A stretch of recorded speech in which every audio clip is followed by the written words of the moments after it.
Mark Ratliff is the treasurer of CFDA. He's all the way here from the Denver metro area as well. And Mark's really good about supporting us as well. And we appreciate these two gentlemen being here with us tonight. I've come to be friends. I think we're friends, right? Close friends. Yeah. It's That's true. we worked together over the last year and a half or so, and I think that we're going to see a lot of positive things happen within our profession. I want to introduce to you also Senator Rod Pelton is here with us tonight. Senator Pelton is he sponsored Bill 1258 on the Senate side of things. I will tell you that Representative Soper contacted me. He and I spoke just earlier this morning, and he sends his regrets that he's not able to be here. He had planned and hoped to be here. I will say this, I think Mark and Matt would probably agree, working with these guys really reinvigorated my hope in politics. Would you agree with that? Yep.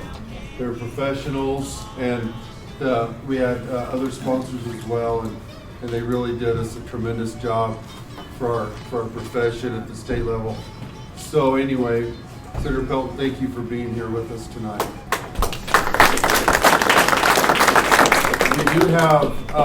We have two members that, two people here, individuals that I want to introduce as well. And this lady sitting here in the pink, her name is Barb. Barb is the editor at the Broward Journal. Okay, in the back, this is Raina Cleason, and she is the editor of the Cuyahoga County Independent. I invited them, so if you have a problem with it, take it up with me. But I invited them because in the environment that we all have been living and working in over the last couple of years, they painted all of us with a pretty broad brush of junk and nasty. You know what I'm saying? And I invited these two ladies to come and meet real live funeral professionals that are serious about our work, they care for our families, that are upstanding, that have unblemished reputations. And I just think that we need to tell our story as funeral professionals. We don't need to allow a few bad actors to tell our story. And I feel pretty strongly about that.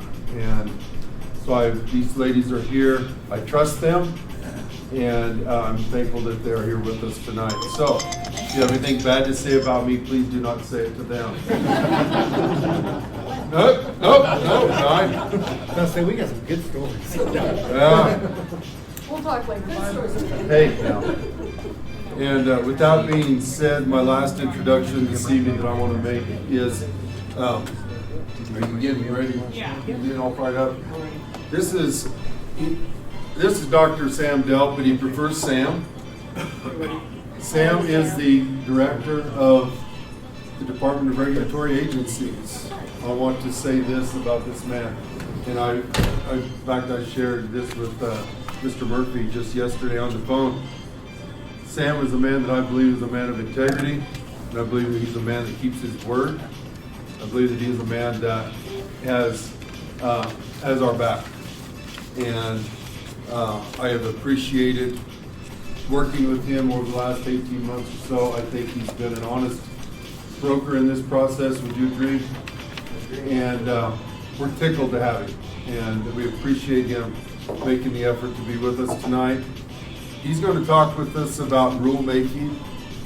We're going to be moving into a phase dealing with the new legislation called rulemaking. He's going to talk with you about that. He's going to talk with you about some of the changes that were enacted in 1258 that are new to the legislation. And what I would ask of you is this man is glad to answer your questions, but just be polite. And he has come here, he's a good guy, and I'm thankful that you're here, sir. Thank you.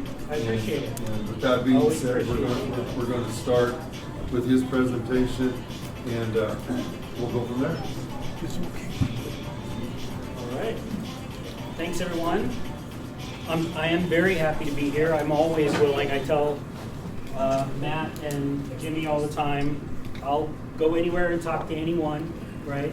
I know that throughout the last few years, this has not only it's not been an easy process for everyone in the industry, getting used to the new regulations and all that sort of thing, but I want you to know that the Dory team understands that through all of the tragic things that have happened in Colorado over the last several years, we understand that it has taken a big toll on the industry and on the reputation of the industry.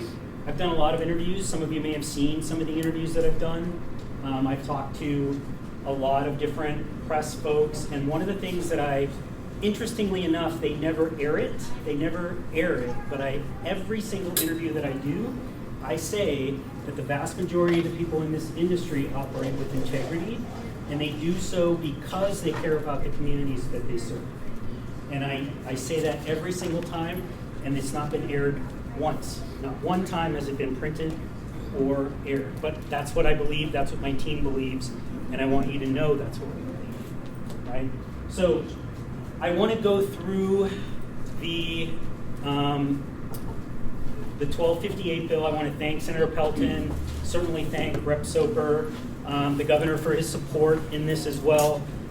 This has been a long process, as you know, right? You've all experienced it. I think we've made some things easier in this bill, and I think some of the things are much more clear. But certainly I'm willing to answer any questions. I'll go through the presentation, talk about some of the changes. I'll talk about some of the deadlines that are coming up for everyone that you need to be aware of if you're an operating funeral professional within the industry. And then I'll talk to you about what the rulemaking process looks like, right? And how you can get involved in that process. So let's get started. And then obviously whatever time we have, I'll certainly take questions. So there are a couple of new definitions in 1258 that help clarify some things, because there was a lot of misunderstanding about what some of the things meant within the industry. So arrangements or funeral arrangements is the planning, obtaining information, comparing or discussing prices, providing on-site direction and coordination. So obviously that's something that you all do. One of the things that was missing from the statute prior to 1258, the statute sort of addressed it, but didn't come directly at it.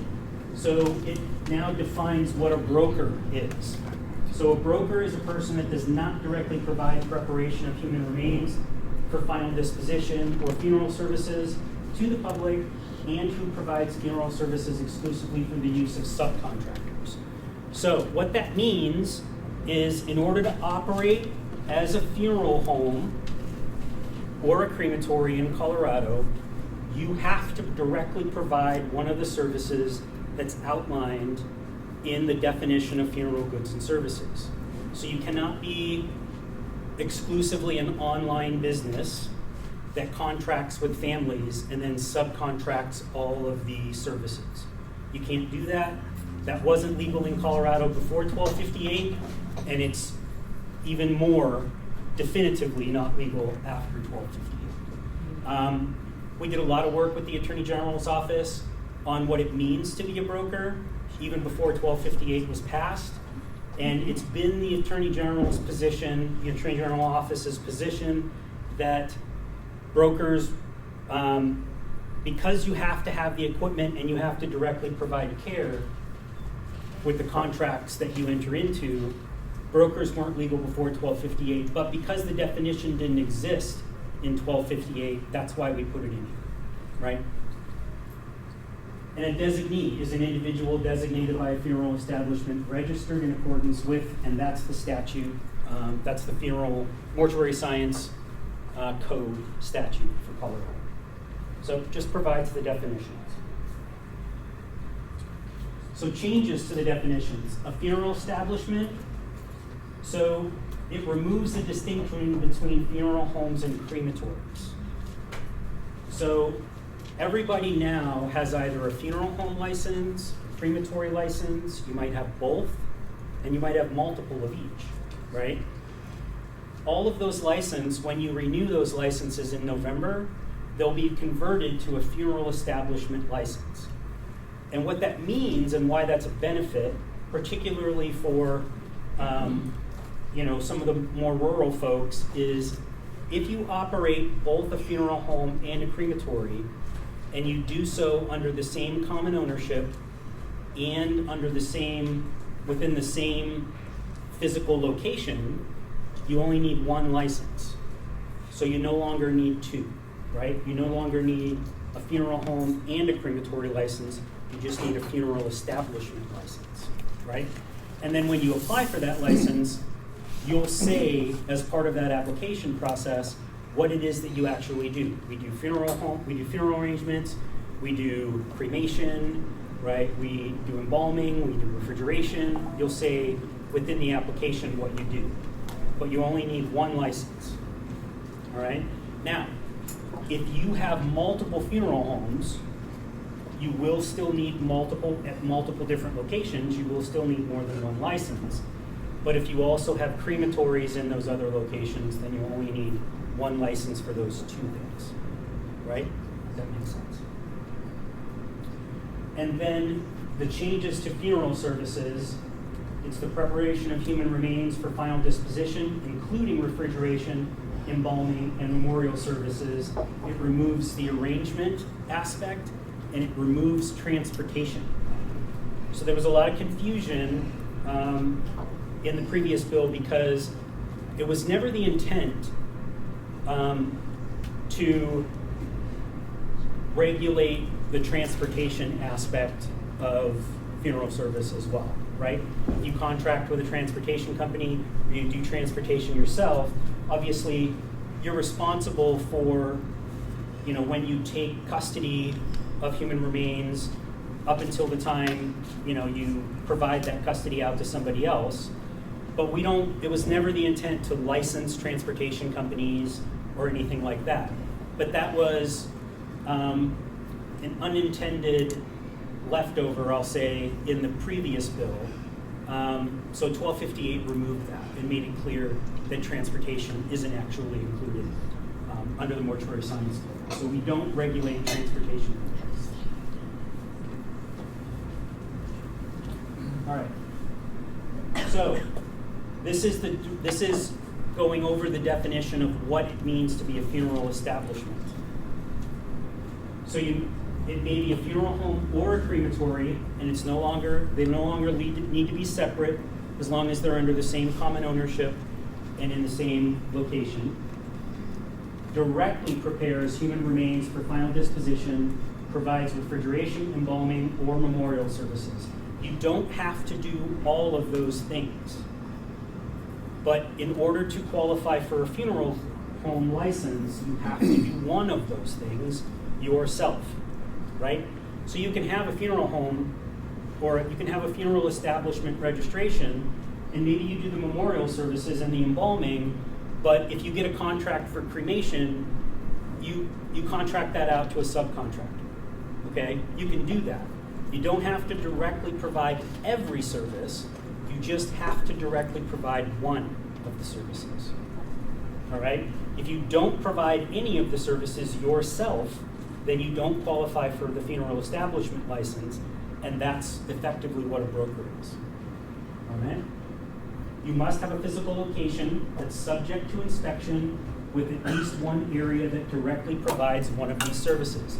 So you can't run a funeral home out of your living room, right? We cannot inspect your personal residence. It's not subject to inspection. And obviously online businesses are not subject to inspection, right? So they don't qualify for a funeral establishment license. Cannot be a broker, and it must document services provided on the application or the renewal. So when you apply, like I said before, when you apply for the renewal, you'll say, we do embalming, we have refrigeration, we do cremation, we do memorial services. You'll just outline which ones you provide, which ones you don't, and then when the inspectors come out to do your yearly inspection, That's what they're gonna look at. Okay, so you said you do refrigeration, let me see your refrigeration, right? You do embalming, let's look at your embalming, that sort of thing. So that's what they'll use as they go through your inspection. So as we start to look a little bit about rulemaking, one of the things that 1258, the note over here to the left, it does not define, and it purposefully so, does not define what an affiliate location is, right? We used to call them satellite offices. You might have heard that term, right? So now they're called affiliate locations. But in rulemaking, we're going to propose some definitions of what an affiliate location is.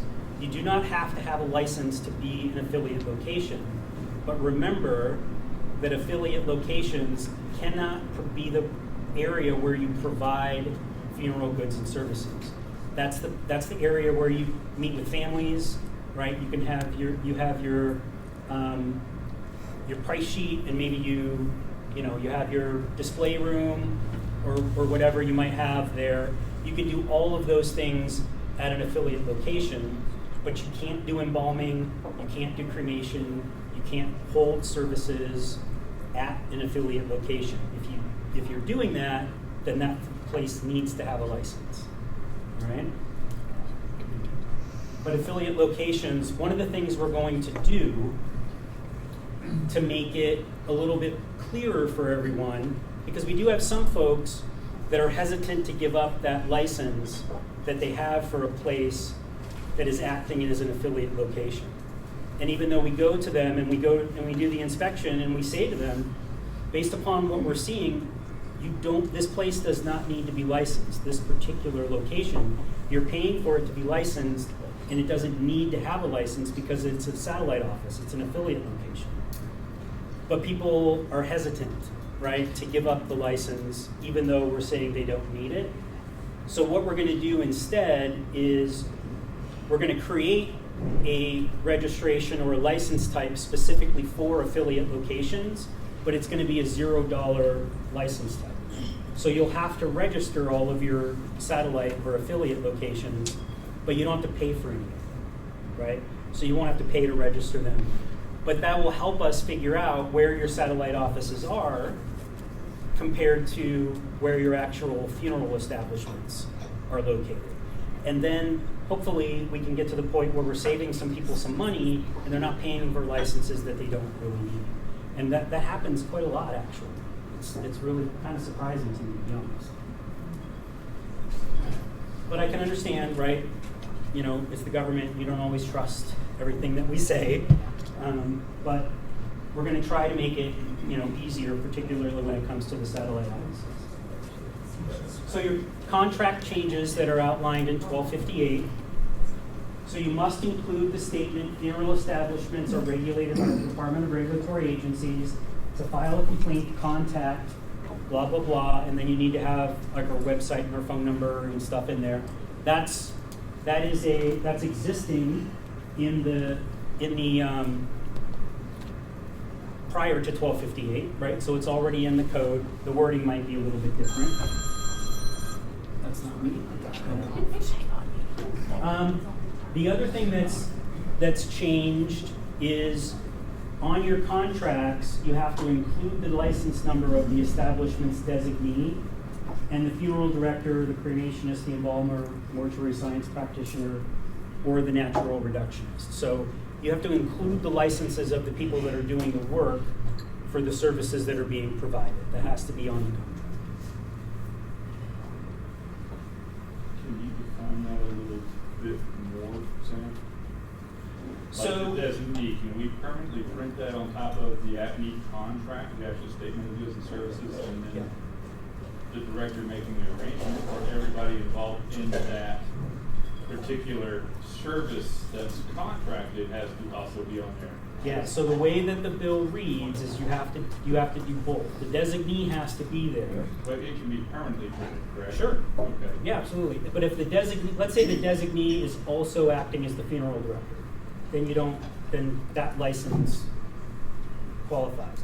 But if you're the designee, but there's a different funeral director who's doing the services, then you have to have both of those people on the license. The designee always has to be there. And then whoever else is doing services, if you've got a cremationist or a different funeral director or a different mortuary science practitioner, then you've got to put that on the license as well, or on the contract as well.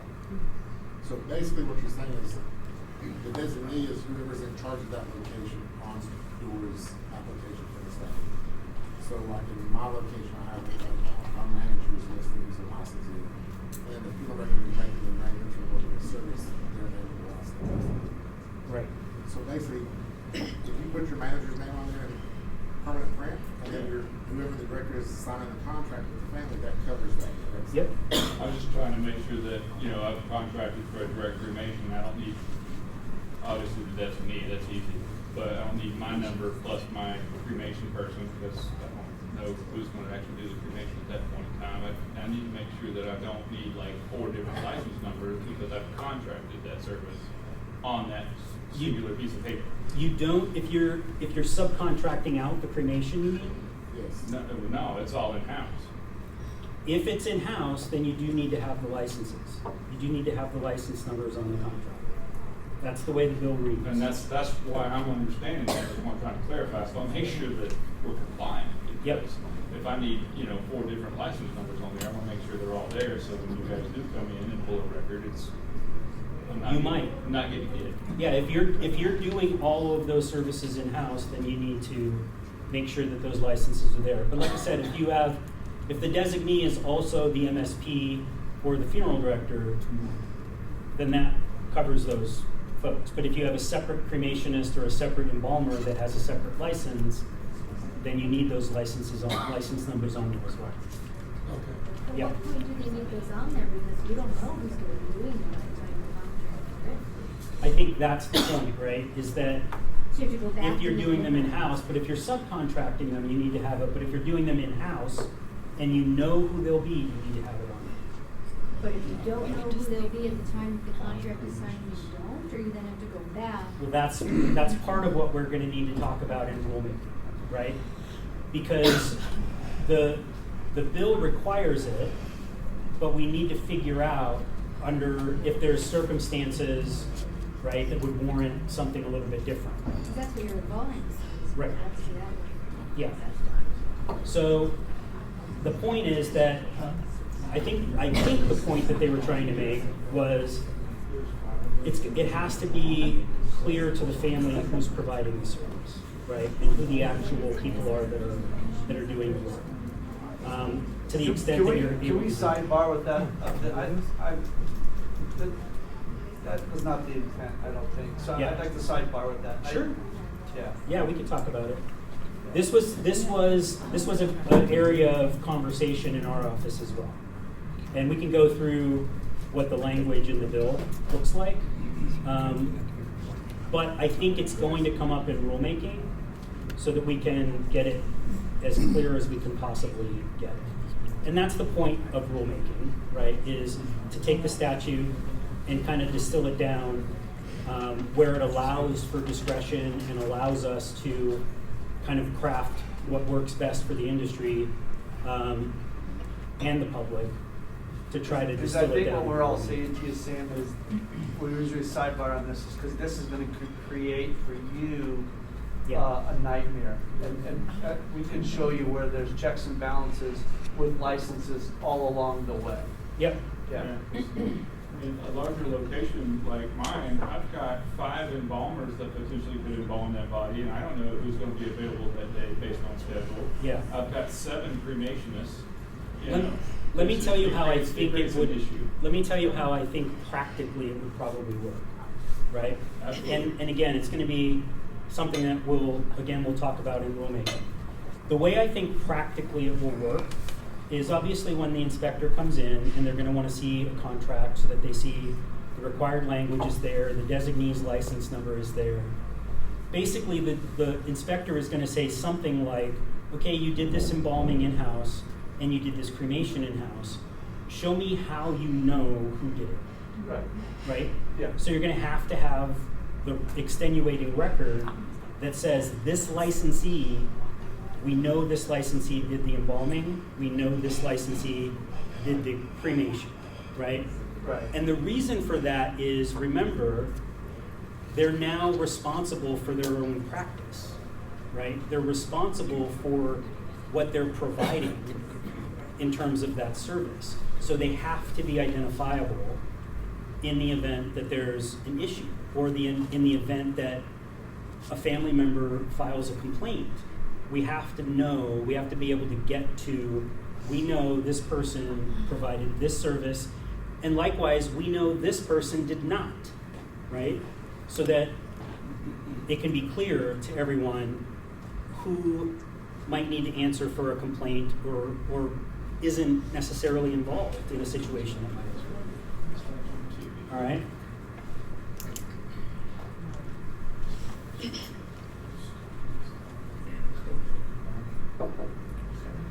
So the timeline changes. So it used to be, this used to be a much shorter time frame. So it requires remains to be interred, frozen, cremated, or the process of natural reduction started within 60 days, right? This was an industry request, right, that obviously Dora didn't have an issue with. It allows the director or the disinterested coroner to grant an exception. Just like previously, if there's some reason why you can't do this within 60 days, you can contact the coroner, and the coroner can give you an extension, right, or grant you a waiver. And in the event that the funeral director or the funeral home is operated by the coroner, then you can contact us and we can grant the waiver, right? May dispose of cremated remains 1 year after cremation at the expense of the person with right of final disposition, with prior notice, if all the conditions are met. May dispose of naturally reduced remains 180 days after natural reduction if all conditions are met. Go ahead. Did you say that the coroner or you, Yes. or could grant that permission? The extension or the waiver, yeah. Not the actual, in order to actually bury or cremate. The coroner is able to do that? No, in order to extend it past the 60 60 days. Yeah. Okay, I just had a situation, we contacted you, they said we couldn't help, you couldn't help. So the law is not effective yet, so that's probably true. But in the event that when it is, if you contact me or contact Tracy Martinez, who's the program director, we should be able to help you with that. But what you should do first is contact the coroner in your county, right? It's really I only really want to do it if there is some sort of an issue between the coroner, maybe the coroner is the owner of the funeral home or something like that, and it might be a conflict of interest for them to grant themselves a waiver.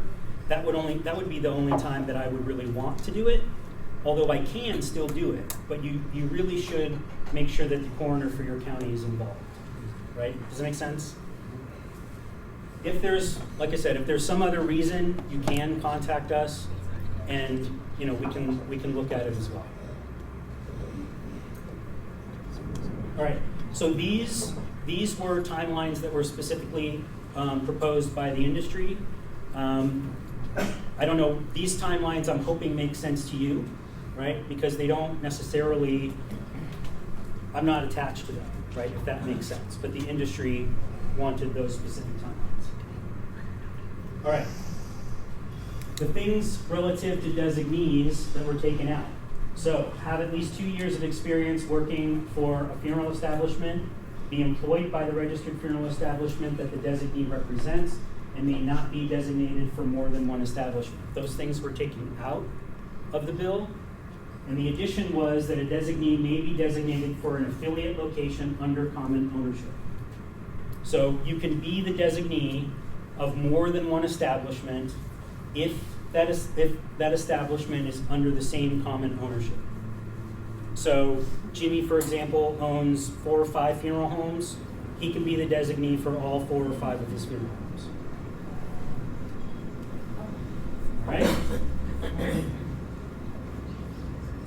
Transportation. Human remains must be transported in a manner that, this is in the statute, is customary within the profession, is safe, sanitary, and dignified, and does not involve stacking. So that's in the statute. In the event that transportation needs to be defined any further, that would occur in rulemaking. So if we need to say something else relative to transportation, then that would happen in rulemaking. But this is all that's in the statute relative to the requirements of transportation. All right? We're almost there. Transparency. So one of the things that I would say was an unintended consequence of the original bill, I want to say maybe it was 1254, I can't remember. No, maybe it was 173 or 1335. The all inspection reports are now subject to CORA. So in the original bill that was passed, it established what we called a closed practice act, meaning that the documents that were generated as part of an inspection are not subject to CORA, right? If they became part of an investigation. So what that meant was it was confusing because some of the inspection reports, they don't involve an investigation. So we don't necessarily open a case, we didn't find anything wrong, right? So those documents were subject to CORA because they didn't involve an investigation, but any inspection report that did involve an investigation became closed according to the previous language in the Practice Act. So that's changed in 1258. The inspection reports that are part of your annual inspection are subject to CORA. So they Sam, could be what does CORA discussed. stand for? Colorado Open Records Act. So if someone files what we call a CORA request, the Colorado Open Records Act request, and they could say, I want all the inspection reports for every funeral home that was conducted in annual inspections in 2026. We would produce them, right? We would have to produce them. That's what the law says now. Now, what we're considering doing is just posting them. We're, along with your license online, if someone wants to look at your annual inspection report, they could. I'm still trying to figure out whether technologically I can do that, right? But they are subject to anybody who wants it can get it. So there's no reason for me, just like, if a doctor has discipline on their license and it's public discipline, anybody could go online and find it, right? These records are the same way. If someone wants it, they could go online and they can get it. The only difference now is they have to ask me for it and I have to produce it. But I always have to produce it, so why don't I just make it available? So I'm just trying to figure out technically if I can actually make that happen. But that's one of the things that's in consideration. So prior to the bill's effective date, inspection reports were only subject to CORA if they did not result in an investigation, like I talked about.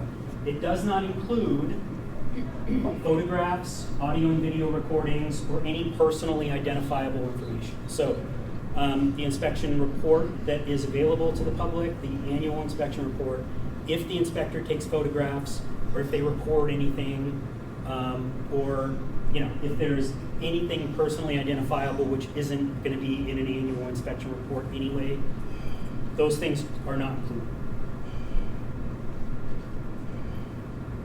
All right, licensure by endorsement. So individuals in the funeral industry are now under the Occupational Credential Portability Program. So basically what that means is it allows them to use their substantially equivalent license from another jurisdiction to obtain a license in Colorado. Specific requirements can be determined in rule. So what we will allow and what we won't allow, right? So basically, it's around what does substantially equivalent mean, right? So that's what we will talk about in rule. And substantially equivalent might mean they went to mortuary science school and they passed the national exam. That might be what substantially equivalent comes down to, but that conversation will happen in rulemaking, and that will be further defined in rule. If there's something other than that that we would consider to be substantially equivalent. All right? The associate license. So this license allows individuals to practice under the supervision of a licensee if they're enrolled or have graduated from mortuary science school for a funeral director, mortuary science practitioner, or an embalmer, or if they've registered for or completed certification as a crematory operator or a natural reductionist. So this is the license that the people that are coming out of school need to get in order to accumulate the hours that they need to get their full license, right? This was something that didn't exist at all in the statute prior to 1258. And it will ultimately take the place of what is now known as a provisional license. We'll talk about that in a second. And it's valid for 3 years. Criminal penalties. So it moves abuse of a corpse from a class 6 felony to a class 5 felony, and it adds several acts to definition of abuse of a corpse: dismembering, hiding or concealing, improperly allowing a body to decompose, improperly disposing of a body, including throwing the body in the trash, burning the body, or abandoning the body, removing any organs from the body without permission, except as permitted in the article, the Mortuary Science Code, selling a body or human remains, and transporting or storing a body in a degrading manner. So remember the definition of transportation, right? So violating any of those 3 things in transportation theoretically violates the transporting or storing a body in a degrading manner. So rulemaking. So rulemaking will begin soon after the bill's effective date, which is August 12th. Stakeholder feedback is encouraged on all the rules, and there will be an opportunity for both written and verbal feedback. You can attend the stakeholder meetings. They will be virtual. You don't have to come to Denver in order to do it. We will put them online. We will send out e-blasts. We will publish them to our calendar. Certainly CFDA will know about them. They can put them on their website. We want everybody to participate in the rulemaking process. It's important. It's every bit as important to us as it is to you. You can sign up. There's the website where you can sign up. You can go onto Dora's website, and it should be very clear where you can sign up for rulemaking. If you can't find it, shoot us an email. We'll send you the link. But everybody will have an opportunity to participate. It's expected that the consolidation of the licenses under the funeral establishment, as I mentioned, will take place during this renewal in November. All of the funeral home and crematory licenses expire at the same time on November 30th. That renewal will probably open in the middle of October, maybe the last 2 weeks of October, and it'll be open through the end of November. So that's when your license will switch over from a crematory license or a funeral home license to a funeral establishment license. There's a 60-day grace period. I do not encourage you to go into the 60-day grace period. And the reason I don't encourage you to go into the 60-day grace period, it's not an issue for me, but it will automatically trigger an inspection. So if you go past November 30th and you've not renewed your license, an inspector will be showing up at your funeral home or your crematory within that 60-day period, right? Any license that goes past the renewal period, we are required to do an inspection, right? If your license expires, we're required to do the inspection. And technically, that's when your license expires. The other thing to remember is if you do go into the grace period, and let's say you don't renew your license until the middle of January, right? You're in the 60-day grace period, and if you renew during that grace period, you're still fine because your license is technically active during the grace period. Not technically, it is active during the grace period, right? But if you go past the 60-day grace period, your license expires retroactively to November 30th because that is the expiration date. All right? And if your license expires, the inspectors, will come and visit because we're required to do that as part of a funeral, because we're assuming you're going out of business if you don't renew your license. And we're required to do inspections on any funeral homes that are closing, right? So that's why the inspectors will come out. All right, a couple of reminders. All individuals in the funeral industry are required to be licensed by January 1st, 2027. Unlicensed practice penalties will apply after this date. So, if you have folks that are working for you that need to be licensed, please don't wait. Make them do it. Get them doing it. The sooner they do it, the easier it's going to be for everyone. If they wait until December 30th and submit an application and there's a problem, that's going to be a problem for you as much as it is for us. So please don't wait. Have them do it as quickly as possible. Unlicensed practice penalties occur. Anybody wishing to apply for a provisional license must apply by January 1st, 2026. After January 1st, that license isn't available anymore. So you may remember the provisional license was originally established to make sure that the people who were already working in Colorado had the ability to continue working in Colorado. So they get the provisional license, they can accumulate the 4,000 hours that they need, or they can provide proof of the 4,000 hours, and then they can qualify themselves, they can get a mentor, and then they can qualify themselves for a full license. That's the purpose of the provisional license. After January 1st, the provisional license goes away, and then the only way to qualify for a license after that is to go to mortuary science school and to pass the exam, or to go and get this cremation certificate. Is it 2026 or 2027? 2027. It's wrong, I'm sorry. Okay. 2027. So that was Just pulled, curious. so originally, Senator Pelton may remember this, but originally, when the original bill passed, the date was wrong and it was 2026. They did fix it, moved it to 2027. It is 2027, January 1st of 2027. So you have until then to get a provisional license. So again, if you have somebody working for you that's been working for you for years, and they did not go to mortuary science school, and they did not take the national exam, they need to have a provisional license if they're going to keep working after January 1st. So, make sure that they get it, because they will not be able to get it after that. Apply early, they take time to process, and no function requiring licensure may be performed after January 1st without a license. Go Does ahead. that include everybody that works in the funeral home, like the secretary, Nope. the transportation Nope. person, janitor, lady attendant? All of those people are specifically exempted from the statute. Only if they're doing your embalming, your cremation, they're doing your memorial services, they're acting as your funeral director or your mortuary science practitioner. Those are the only people that need to be licensed. The mortuary science code specifically removes people that are just doing administrative work and aren't involved in handling human remains from needing a license. So nobody else needs a license. All right? That's it. Questions? So, the associate funeral director license for students coming out of mortuary school, Mm-hmm.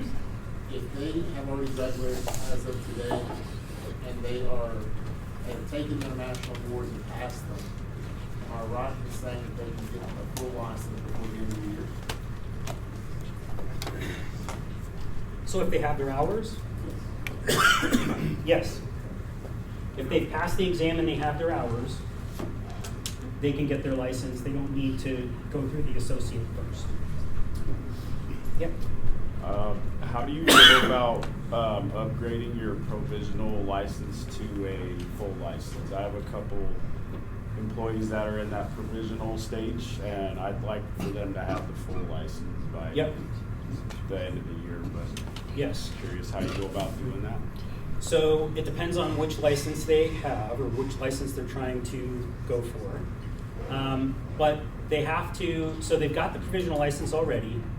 So they either need to do 25 embalmings, 25 funerals, 25 cremations, Or they can get the cremation certificate, right, those sorts of things. But they have to perform 25 services. Now remember, the other thing is they can double dip, right? So if they're doing more than one function for a service, they can effectively use it twice. Sure. You need to have a mentor, so you have to have somebody that has a full license that can sign off, that can vouch for the fact that you did 25 cases. So once you hit that 25 case mark, get your mentor to submit the paperwork, and you can get the full license. Just like how you applied for the provisional, you do the same thing, go Same to the thing. full, okay. Yep, you submit the full There's application. documents online for you to fill Yep. out. So the other thing I want to point out is, some of you may, if you've been looking around on the website, we have what we call the death care book on the website. It's a document that we've provided, outlined all the requirements of all of the statutes that have passed. We have updated it. It does have all the information for 1258 in it. If you want to go back onto the website, open it again, it's right on the main page of DORA's Mortuary and Funeral Services Office of Mortuary Science. It's right there. You can open it up. It's got all the requirements, not only of the provisional, what's required for provisional, what's required for a full license, but then it also has the changes that have come into 1258. So a lot of the things that I've already talked about. Sam, Yep. there was actually on the website, there's no actual guidance to get the license.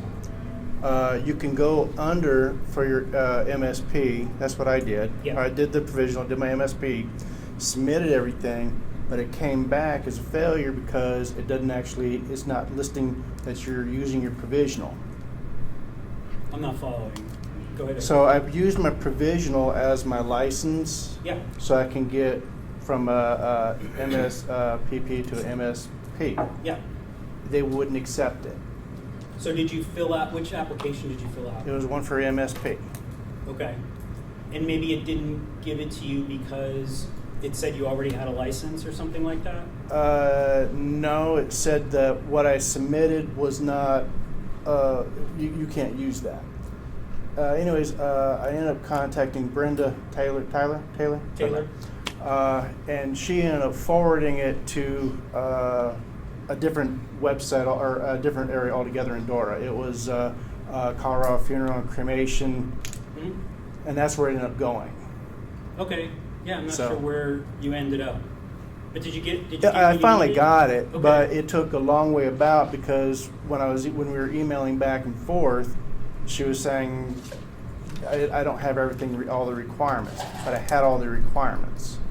Okay. So I just maybe, I don't know, I'm not saying it's mistraining on that side, but I'll ask finally Brenda. after talking to her, she finally, I think a light bulb went off and then she sent it over to Okay. the Dora Funeral and Cremation section. Yeah, let me ask Brenda about it. I've not heard of that problem, of anybody having that issue. Obviously, we've issued It several went. of It went fine. It Yeah. just took. It was just sat pending for a while because it was saying that my provisional was not acceptable because it was from. As I can. I don't have the email Okay. to tell you, but You could, if you want to send it to me, if you want to send me the email that they sent you. okay, sure. Yeah, I'll take a look Yep. at it. It all, We've issued several eventually, of it all them, so- worked out. It's just you got to have patience Yeah. and work your way through it. We've issued several of them, and I've not heard that issue before, so I'm interested in what the email that you Okay. got from it said. Because Okay. obviously I want to make sure we take care of it. I want to talk real quick, I'll answer some more questions, but I do want to talk about rulemaking a little bit, right? As I said, rulemaking will probably take place, it'll take place in the fall. I'm guessing October, right-ish.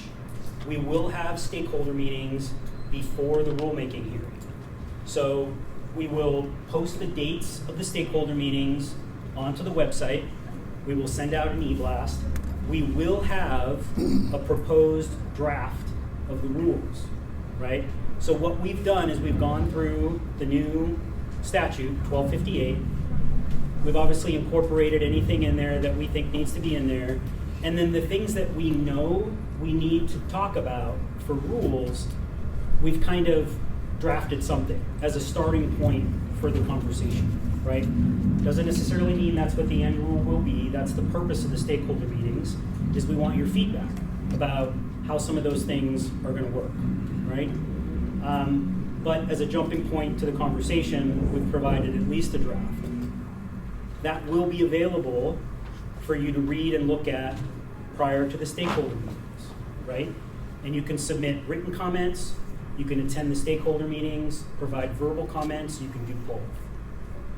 And then what'll happen, so we'll have probably 2 stakeholder meetings, and then we will have what's called a rulemaking hearing, where there will also be a stakeholder meeting, right? So the stakeholder meeting happens, and then basically the rulemaking hearing is, the rules being adopted formally, and then that's the point after that state rulemaking hearing that the rules get submitted to the Secretary of State for them to be published. All right?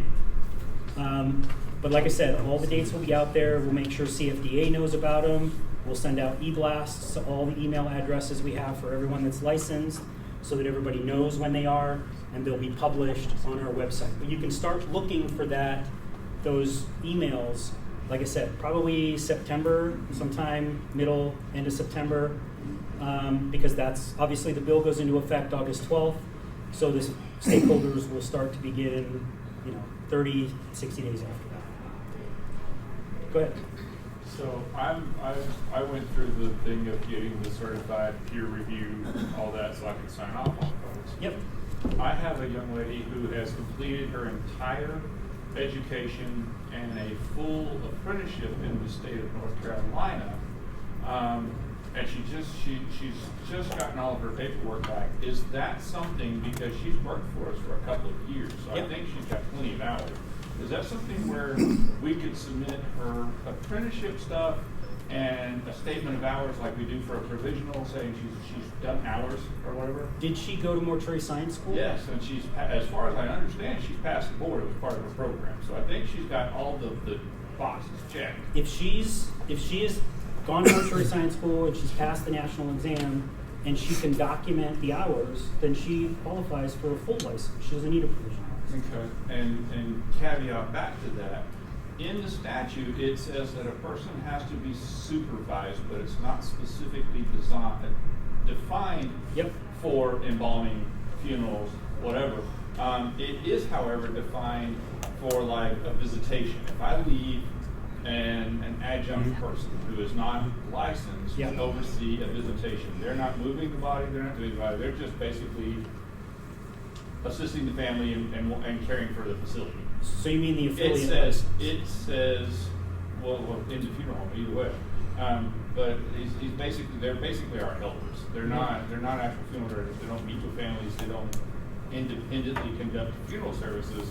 But they might stay at the visitation, keep the coffee done, and if something comes up, the statute says we can be readily available, which in Washington State, that means you can pick up a phone and call me, and if I have to, I can come in. Right. Right? Does that same rule apply with embalming and funeral service, or is it a direct line of sight where I have to have the licensed person and the provisional person in the embalming room, Yeah. me watching her actually do the job? So that's the point of the rulemaking, right? So the statute says you have to be supervised, but it doesn't define what supervision is. So that's part of what will happen for the rulemaking. So we haven't determined No. outside. And again, think of your affiliate licenses, your students as well, right? Like, at what level of supervision do they need? Do they need direct supervision? Do they need indirect supervision? And what does that mean? Right? And does it matter how many hours they have, right? So for the first, do they need one type of supervision for a certain period of time, and then it's different type of supervision at some point after that, right? Right. Well, the statute All says of that you're needs to be- responsible to screw up anyway because you're the licensed person. Theoretically, yeah, right? So, but that's what's going to happen as part of rulemaking is we're going to define what does direct supervision mean, what is indirect supervision. Yeah. If you have part-time employees working for you and they just help out with services, do they need any type of licensing at all? If they're interacting with the families and doing anything that falls under the scope of practice of a funeral director. So you want to read what the definition of a funeral director is, and what the definition of funeral goods and services is. And if they're doing any of the things that fall within those definitions, then yes, they need a license. If they're not, then no. If they're coming in and they're filling water pitchers and they're making sure the coffee's there and they're, you know, helping to make sure the flowers look pretty, they likely do not need to have a license. But if they fall in the definition of a funeral director, or they are doing anything that falls within the definition of funeral goods and services, they need a license. Thank you. Yeah. So I'm a small rural funeral director in a one-man band, so I do every job. Yep. And when I was doing my licensing, I'm a Dallas graduate, passed my national boards. I've been licensed twice in New Mexico, so a couple decades apart. And so when I was filling this out, I did the embalmer license, the funeral director, and the MSP. Did I only need the MSP? Would that have covered everything? Yes, you only need the MSP. Okay. So are you guys going to work on reciprocity? I'm on the New Mexico state border. I called them because I've been over there just several years ago and Yep. asked them, and they're like, no, you have to go back and do everything again, which it's not a big deal, but it's No, you a don't. pain. They're not recognizing, though, the fact that we are licensed in Colorado right now. So that's a good question. I can't make New Mexico accept your license, right? What I can do, I can only control who we license in Colorado. Right. I can't make Mexico give you a license. However, if you've gone to mortuary science school and you've passed the national boards, you should be qualified for a license anywhere. I am, and I've done it a couple of times. It just, I wasn't getting enough business to justify keeping the license. Yeah. And I thought now, because it's surrounding states, they often acknowledge that. When I first got it, and we were on the border, the New Mexico funeral directors were like, let him have it. Right. You know, I'm right over the border. We go over into Texas and the other states surrounding New Mexico. So that was in 2001 maybe, or 2002, somewhere in there. Yeah, so like I said, I can't make them accept your Colorado license as an equivalent license in New Mexico or anywhere else. I can tell you, you know, one of the things that has come up with some border states is you do have people that have a license in a border state, but they advertise in Colorado, and they'll contract with families that live in Colorado. You cannot do that. If you have a license in New Mexico, you cannot work in Colorado unless you get the Colorado specific funeral director or mortuary science license. Does that make sense? Now, how Mexico or New Mexico chooses to handle that, I don't have any control. But we do have reciprocity here. So if you have a license in New Mexico, and that's what I talked about, the occupational portability, and it's deemed to be substantially equivalent to a Colorado license, then we can issue it. I can tell you, you're going to have situations for the people that have provisional licenses and they end up with a full license in Colorado. You will have other states that may not accept that license because they'll look to see, did they go to mortuary science school and did they pass the exam? And if they haven't, then they may not take the license. Can I get a refund on those other two licenses? We could talk about it. I had a peer ask me with sophistication and apps and stuff with refrigeration temperatures, if there's an app that they have equipment and it's contiguous and they read it all the time, do they still have to record it twice a day? No, and that's also part of what's going to come up in rulemaking. Okay. So one of the things we're doing in rulemaking, I want to say right now the temperature in the statute in the rule says it has to be 40 degrees. I say it's 40 degrees. 30 something, right? We're going to change it to a range, so it's going to be like 36 to 40 or something like that, right? Because if we show up and you've started doing your embalmings and stuff, or your embalmings and your cremations during the day, and your refrigerator is opened 10 times, you're not going to be 37, you're going to be 39. So we recognize that's an issue. So as part of the draft that you'll see, we've changed it to a range as opposed to a specific temperature. Thanks.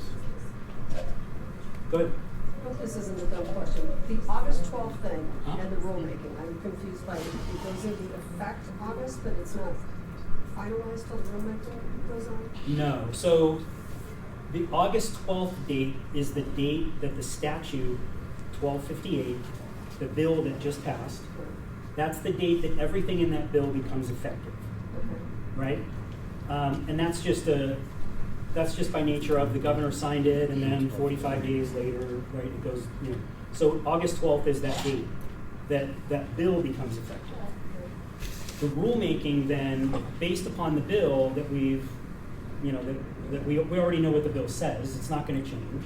So we've gone through the bill and we've figured out what kinds of things, like the temperature thing, that we want to make sure that we change, combined with the things that we know we've seen over the course of the last couple of years that we know need to be adjusted. The supervision thing is an example that we talked about. We know those things need to be defined, so we've already started defining them. There's no requirement by when rulemaking must happen, but it won't happen until, it can't happen until the bill's effective, because I can't make rules on a bill that's not So it's effective. just tweaking everything that's. Yeah, yeah. So I can't, here's the thing to remember, I can't change the statute with a rule, right? I can only clarify the statute with a rule, right? So if the statute says the provisional license, for example, is no longer available after January 1st, I can't change that date to January 2028, right? I can't change the statute. All right? I'm not going to stay for the whole thing. I am going to leave some cards with Jimmy and with Matt. If you have any questions, feel free to give me an email. I'm happy to answer any questions. Go ahead. I wanted to ask you, is the cost for renewing your license for the funeral home going to go up anymore? Because I know way back, it was $10 a year. Yeah. Now it's like over $1,700. For a funeral home or a crematorium. Yes. Yeah. It's not going to go up, but it's Come not down. going to go down this year either. It's not going to go down this year. My hope is that it will go down, but it's not going to go down this year. But it's not going to go up either. It's not going to go up, but it's not going to go down. And for the provisional license, is that a cost also that we'll have to pay every 3 years? The provisional license, so after January 1st, the provisional license goes away.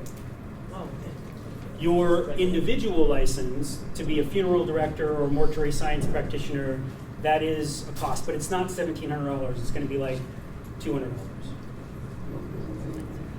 Could we get a copy Something. of your presentation? Yeah, I can email it to Jimmy and Matt. Yeah, thank and you. They can get it to you. And I'll also be at the thing in Longmont. Yep. And I'll go over it all again. He springboard right into what I want to tell you about. Thanks, man. Let's thank Yep. Dr. Dell for being there. So there's some of these flyers around, and I believe Mark's going to assist me in handing these out. I'm just going to give you the best sales pitch I got, and it's not very good. But the state CFDA convention is going to be on October the 12th, 13th, and 14th in Loveland. Last year it was clear over in Grand Junction, and they have promised it will never be there again. It won't be there next year. Why Or not? this year. I have funny great. Really? Well, that's a long ways from Lamar. Anyway, Mark's giving you deals. Please, please, please, please, pretty please, make every effort you can to be a part of this. Dora's going to be there. There's going to be a much more extensive. Well, Matt, would you like to sell it? Yeah, I can sell it. I'd rather have Mark sell it because he's the chairman of the convention committee, so. I truly believe this is going to be the largest convention we've had in the last 3 or 4 years. It is in Loveland at the Embassy Suites, which is right on I-25. I think we have about 30 or 36 vendors total this year. That's about 70 more than we had last year. So we're really hoping that we have a great turnout by the membership. It's going to be great. We've got some great speakers coming in. We're going to talk about some AI. Faith's going to have a speaking role. We're also going to have an annual meeting at that convention instead of having a separate one in December. So if you know anybody that wants to get involved in CFDA on the board, we'll be sending out nomination forms for those roles for district governors. This year is Matt's last year as our president, so we got to make some changes. So keep that in mind too. If you know anybody wants to get involved, please let us know.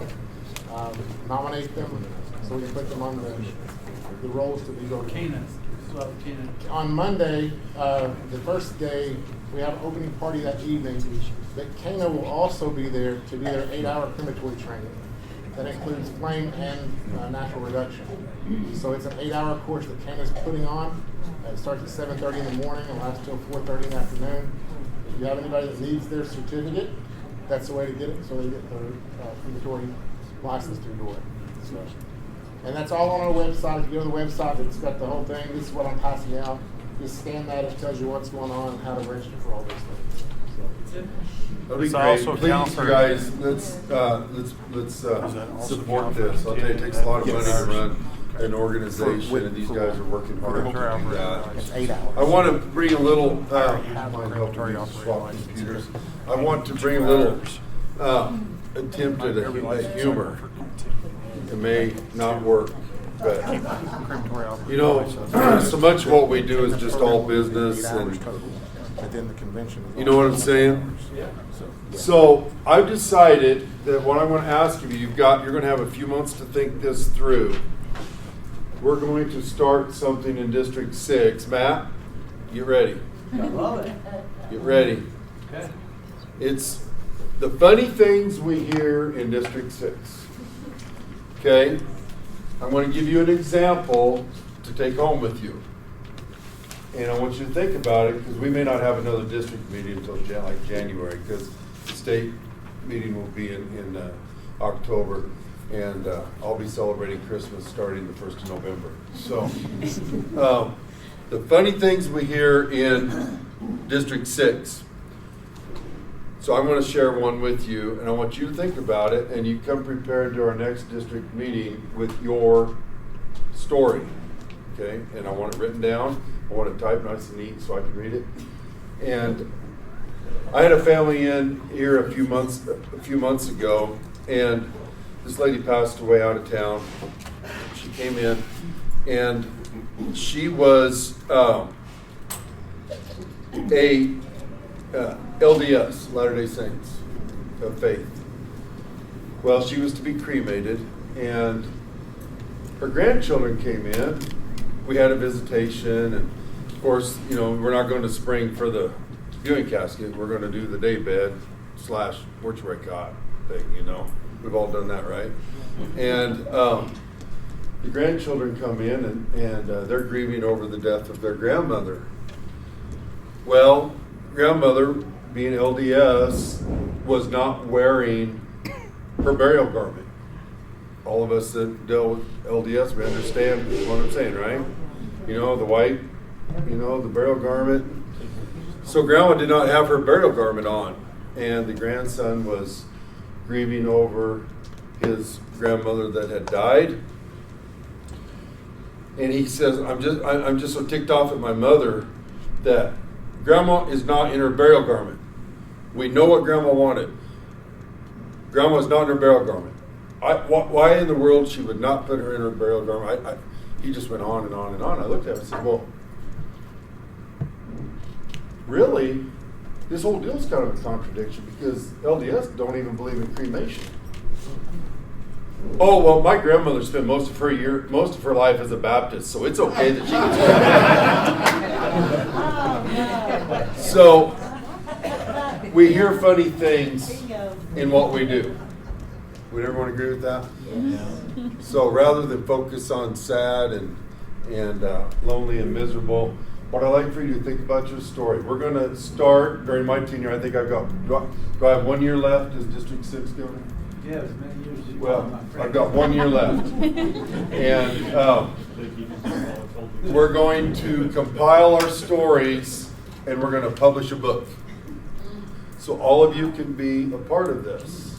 Does that sound like fun? Yes. Really? Does that sound like fun? I don't have that kind of time. Does that sound like fun? So do you think that's a great idea? I don't know if I want to read the book or not. But anyway, the funny things we hear in District 6, be thinking about it. We're going to do that moving forward. And so I guess it depends on what stories you put in the book. Well, they need to be good and clean. I mean, not to be professional, but don't violate your trust with the family. But you understand, I give you a perfect example of what I'm saying. It sounds like an interesting book. The funny things we hear in I'd District probably 6. read it. Yeah. Well, he's got So, a lot that's in it. anyway, Jimmy's got a lot of stories. Jimmy's got a lot of stories. we're gonna, and I don't mean to be a straw boss or nothing, but I'm gonna be respectful of all y'all's time. Thank you, everybody. Thank you again to Dr. Dell for being here. You guys have We're questions? going to, we're gonna move into another presentation, and I've got some cards as well. I think he left some with maybe Matt and Mark or whatnot, but anyway, we're gonna go ahead and move forward with another presentation. I don't know how to operate this. Could you hit that, Raina, would you hit that left light switch? So a few years ago, no, turn this one. There you go. A few years ago, some of you may have seen this, and some of you may not have. Rocky Mountain PBS they did a documentary on called Colorado Voices Dealing with Death. And so, anyway, this was a part of what they did. I want you to watch this, and then we're going to go into a little bit of presentation. How do I start it? Stop it, Jimmy. Yeah. There you go.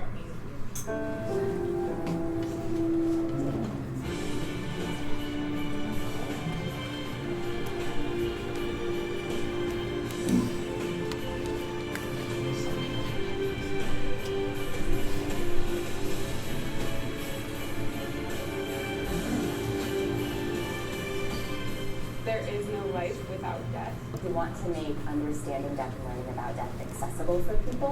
What our family does is more than a job. We're called to do this.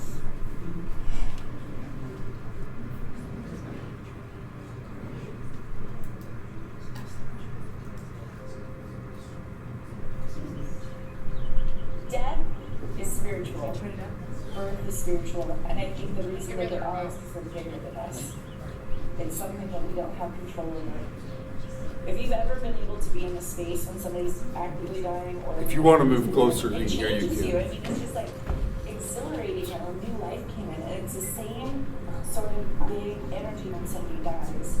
And it's the same kind of big energy when you see the most epic sunset. Yeah. And it's the same kind of big energy when you're like sitting in the river and you're looking around and there's just stillness. Like that's death, and it's humbling and it's beautiful. And it's also love.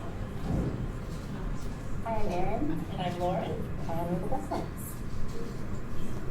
At Death Place, we want to make understanding death and learning about death accessible for people. It's death, nobody escapes it, we're all going to experience it. And so how can we bring that to people in a way that's digestible and easy to access and even affordable? And you can see here the different courses that we offer, which we have quite a few right now. So we started teaching a scope of practice of classes online, from skills like what does a death doula do, to a class where you plan your own funeral, to classes where we're talking about the environmental impacts of different final disposition methods. Nobody wants to talk about what happens to bodies when they die, but something does, and I think it's empowering for people to know what those options are. A death doula supports a person through their end-of-life experience. There are a lot of death doulas whose main focus, as ours has become over time, is education, because they recognize that when somebody's just lost someone they love, they don't know what to do. They're like a deer in the headlights, and they're going to do what is expedient or easy or what their neighbor did, which would be the traditional funeral home where they spend $10,000. So that's where the education part really comes in, is they need to know what a death doula is. They need to know what their end-of-life options are, because it's going to happen. It's inevitable. There's nothing we can do to change that. We are not a one-size-fits-all society.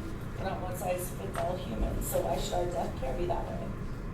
You are looking at, essentially an altar. An altar can be anything, right, that is attributing someone who has died who we love and you want to actively have in your space. So this is a photo of my sister, Stacy, in Giant February. I have her ashes here, only they're not actually ashes, they're ground up bones, because she had water cremation rather than fire cremation. My work has helped me tremendously during this time in terms of knowing what to do, what steps to take next, and what all of my options are. So that's a lot of what we teach, and I was really grateful that I knew what to do. I knew that she wanted water cremation. I knew that she wanted to become flowers in a garden and be returned to the earth. I knew that when we had a viewing, which we think is really important for people to be able to see the bodies of their loved ones after they die, she would want to look amazing. We would have choices about all of this. So I believe the reason that death is so taboo in America is because it's literally behind closed doors. Here in America, people go to the hospital, then they go to nursing homes. Families may never even visit them. The person dies, they call a funeral home. Funeral homes secretly will come and pick them up. And so if you don't know what it is or what it looks like, it's terrifying. People are afraid of what they don't know. And so that's really what we need to be looking at. It's like, you're going to die. Everybody that you love is going to die. Why are you willing to look at it? It's because you're afraid. What are you afraid of? Let's talk about that. A lot of people may not be scared of death, but they're scared of grief. You and I already mentioned we're professional grievers, so we're like, oh, bring it. Like, I'll cry with you, I'll weep with you. And so when you know that there's this tidal wave of grief coming, it's a lot easier to like turn into a little ball and try to ignore it versus walk towards it. Because that's terrifying. Having your heart broken and knowing it's about to break is terrifying. And that's where we find out that we're not alone in it. And then it's not so scary when we can cry together, we can celebrate the life together.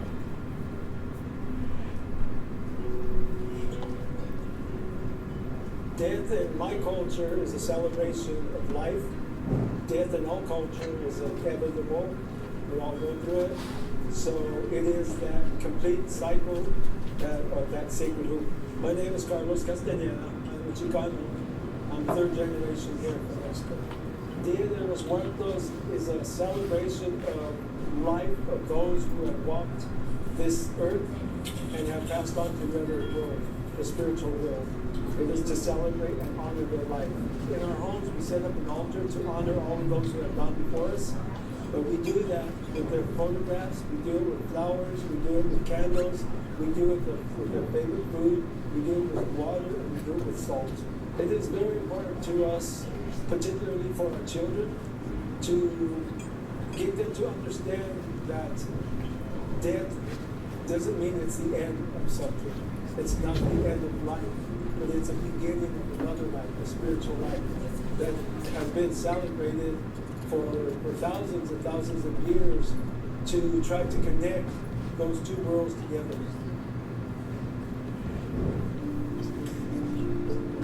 I think it's just sending a physical form off into a new phase and a new chapter. Even though this is a really technology-driven process, it's still a person and it's still someone's loved one. There is no life without death. It's really a Western culture thing, this death denial, where we just don't really think about it or talk about it. It's become rather taboo. We all will die.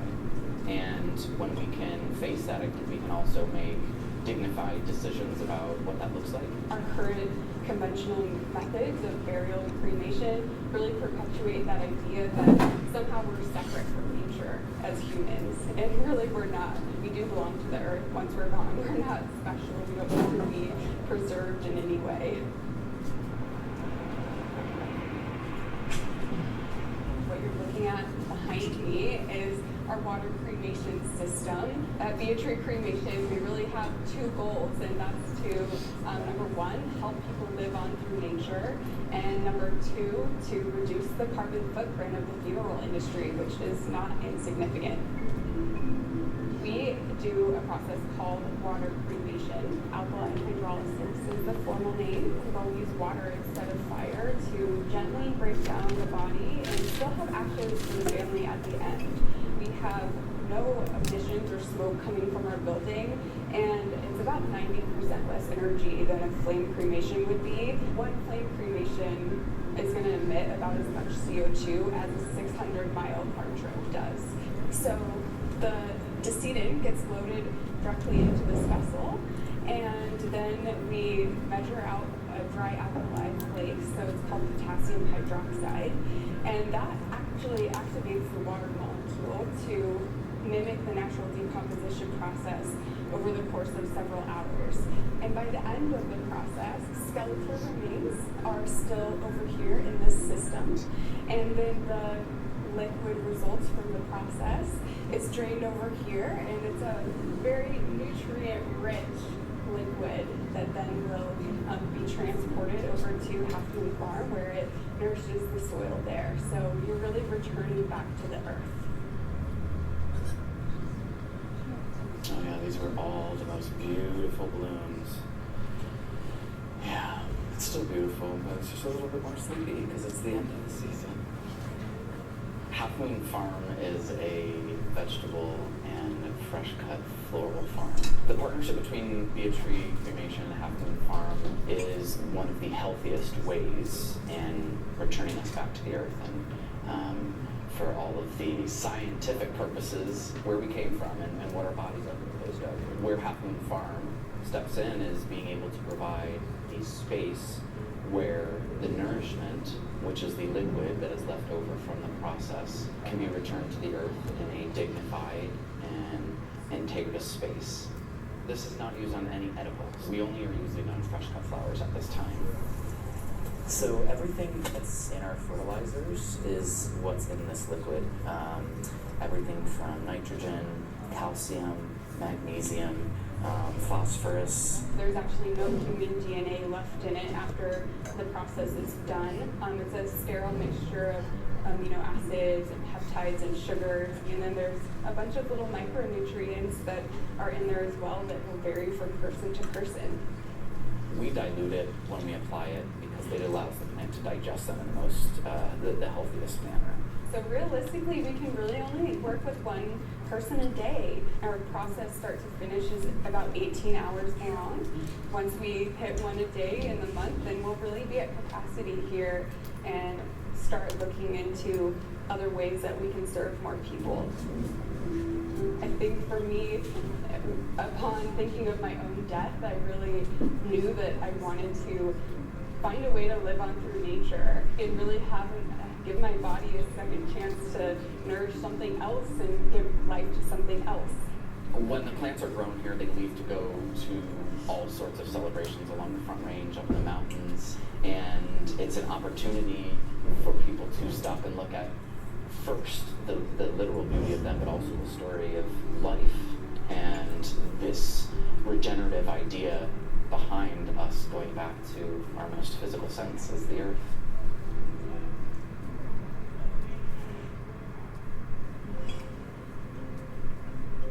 Death in Buddhist religion is a time of continuation. Once this body is end, we will continue that reborn, called rebirth, to the next life. My name is Tin Man, and I'm the abbot of this CDC monastery, and I'm a Vietnamese monk. Reincarnation will go along with the karma, do what is best to offer love and kindness, help people out, not harm people while you're alive. And so that you can generate a good karma for yourself. You can come back as a snake, as a dog, as a cat, as a butterfly, and as a worm, as a mosquito. It's different, depend on your karma, as I say. As a Buddhist, we would like to come back as a human and continue as good human with hearts and continue to serve the people, to do good things. Remember that life is impermanent and we all have to move on sometime in our life.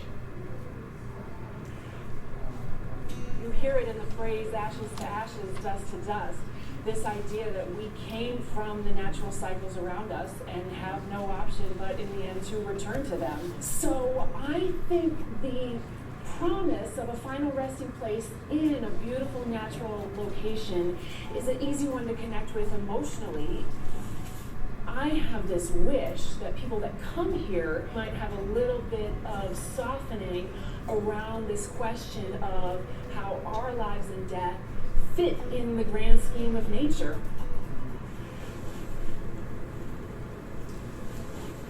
So section 1 is coming up here on our left.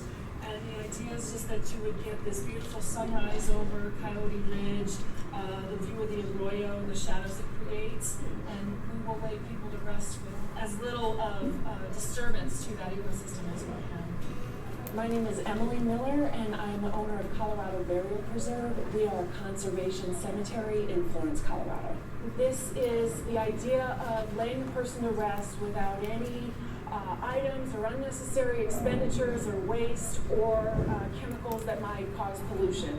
The idea is that we only bury things that are biodegradable, such as a plain wood casket or a cloth shroud. Following the burial, we manage the plot as a nature preserve, and the person's nutrients can fertilize this nature zone.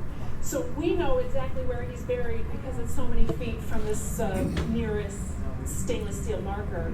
But to someone passing by, it might just look like a natural hump in the earth, and it's raised because we put all of the soil back in after the grave was excavated. As soon as I did find out about natural burial, I instantly had an emotional connection with it for myself. I had like an entrepreneurial spark moment where I feel that natural burial in a nature preserved environment was a need that's not being met here in Colorado that ought to be for people who want that. I'm Barbara Clark, and I do believe in the natural funeral. I think I pretty much Googled a natural, place to be buried without embalming. I think I put something like that in, and then I found this. And mainly, I just feel like we're just polluting the ground with embalming, caskets that are lacquered, and it's just something that I really believe in. And I think that we've done enough to damage this earth, our home, in other ways that why keep doing it? People have this idea that a place in a cemetery is wasteful. The argument for conservation burial is that you can have a dedicated final resting place, and it's not a waste at all because it's getting used for this multi-purpose benefit of, first and foremost, it's for nature. It is not a waste of space, but an enhancement of space.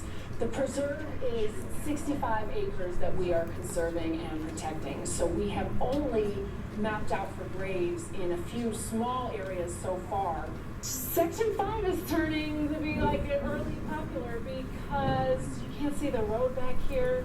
We have a sunset view of the west, view of Pikes Peak to the north. Just a really kind of private, special spot. I have spent a lot of time around other people's remains, and the one thing that's always been clear to me is the person is not there anymore. Once the life has gone out of them, it can look like the person, but they are not there. So our roles in death care are, yes, to be respectful and appropriate and professional to that person's remains. But the primary thing is taking care of the people who were left behind. Emily talked about, well, you can face, the mountains towards West Cliff, or you can face the sunrise or whatever. And I think that's great too. You have a choice of how your family will sit. Even though I won't be there, what an enjoyable thing or a place to go. I see a lot of the things we do around death as having these cultural and ritual importance. They don't all, for me, pertain to, these big questions about what happens to us when we're gone, where do we go, because all we can do is what we see, and what we see is these people who are left behind.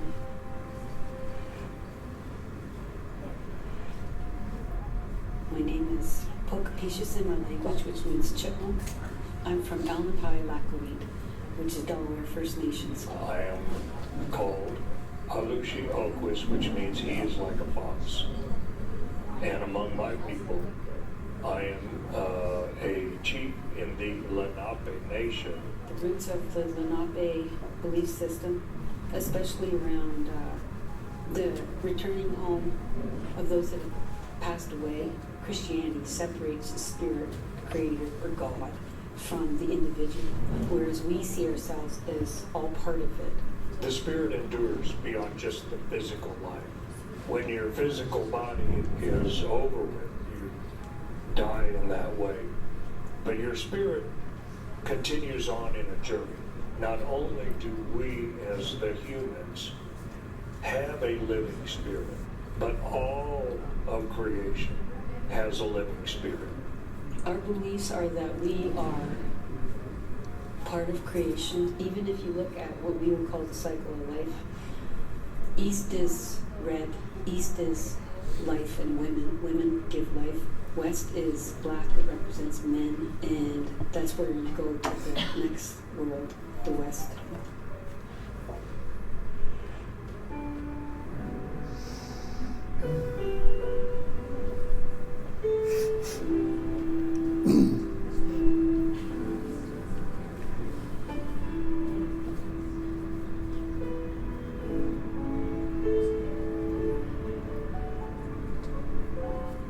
Your needs have got to come second to the needs of those families that have experienced such tremendous loss.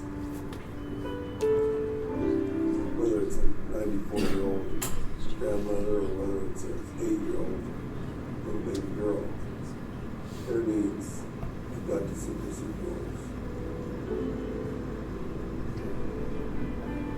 My name is Jimmy Brown, and I'm a funeral director. My wife and I own funeral homes in Eastern Colorado. We take care of families that have been victims of their death. We're in the chapel area of our funeral home in Eads. We have 3 small locations across Eastern Plains, and it's been a good way of living for us, but it does come with a price. You're maybe not necessarily the most popular person in town because, you know, what kind of person deals with the dead. But really, it's as much about dealing with the living as it is about dealing with the dead. Thankfully, I married a woman that was willing to make that sacrifice with me. So on our first date, Jimmy, he drove to Greeley where I was living in his Suburban, which had a mortuary cot in the back. It wasn't really what I was expecting, but I guess it didn't scare me away. I'm Amanda Brown, and I'm a CPA here in Eads, Colorado. I also help my husband at the funeral home here in Eads. When you are a small town funeral director, you're it. We are on call 24 hours a day, 7 days a week. Death does not have a schedule, it does not have a time clock. And our job is to help people, you know, through one of the hardest, probably the hardest time of their lives, and they've lost a loved one. Finding people to succeed by generation is one of the great challenges that the death care profession is facing right now. I know of 4 or 5 funerals within 200 miles or less of here that are all looking for help, and we cannot find it. I spoke with colleges, I spoke with probably 8 or 9 of the mortuary schools. You're swimming upstream because we just don't have the students to do this. This is sarcasm. We're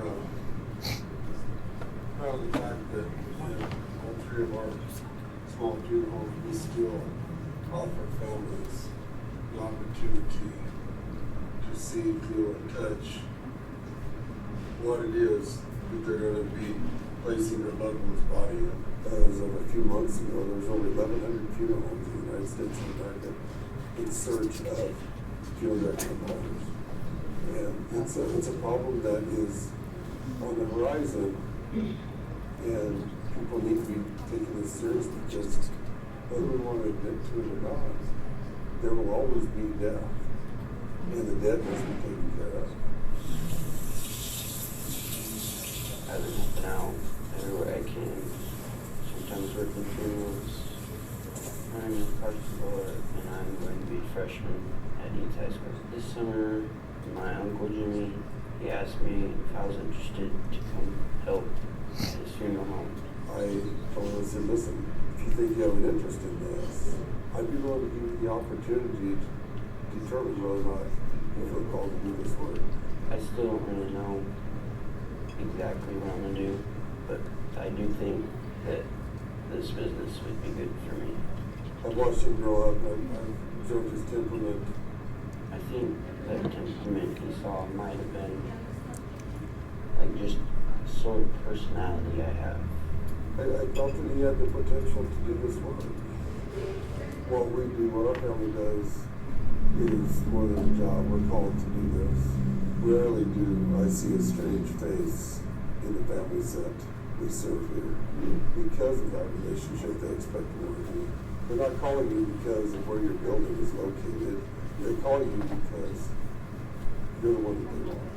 You're the person that they trust at that time in their life. There is no greater form of flattery than that.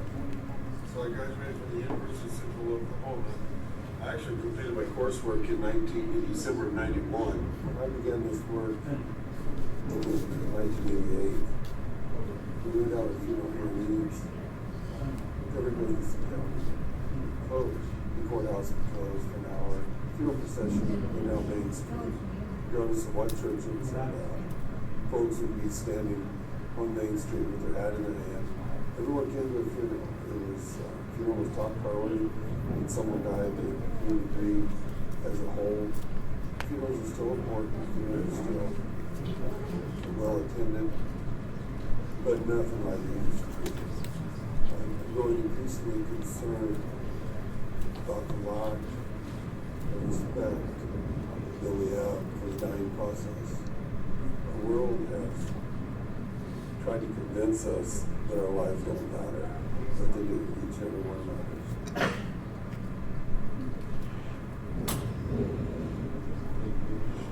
Death in my culture is a part of life. It is something that we all will experience at one point in our journey on this earth, and it's something that we need to be prepared for, and that there are many rituals surrounding. I'm Rabbi Joseph Black. I'm the senior rabbi of Temple Emmanuel in Denver, Colorado. We learn a lot about religion, not so much by the answers that they give, but by the questions that they ask. The question, what happens after you die, is a Jewish question, but it's not the Jewish question. The Jewish question is, while we're here, how do we make life most meaningful? What happens after we die is truly in God's hands, we're taught.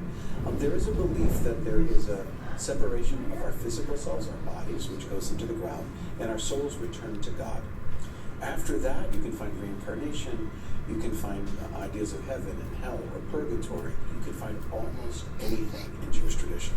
When a person dies, there are very specific rituals that are prescribed, and the first half of those rituals is how we treat our loved one who's gone.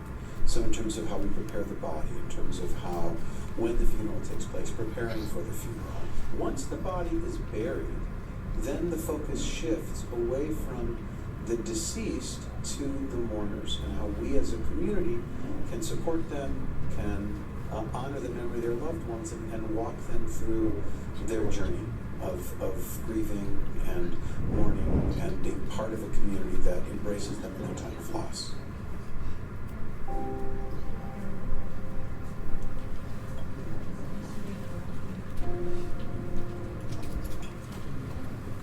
Would you flip those lights on, just well, leave the front one off and that.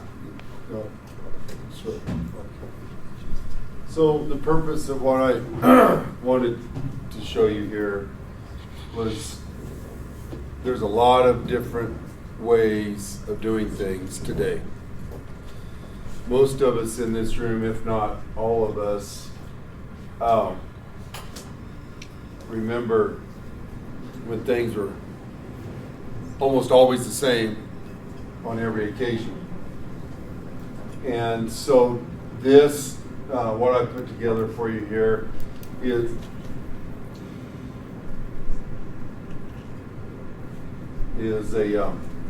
I'm calling this Where We Are At, and Is There Any Going Back?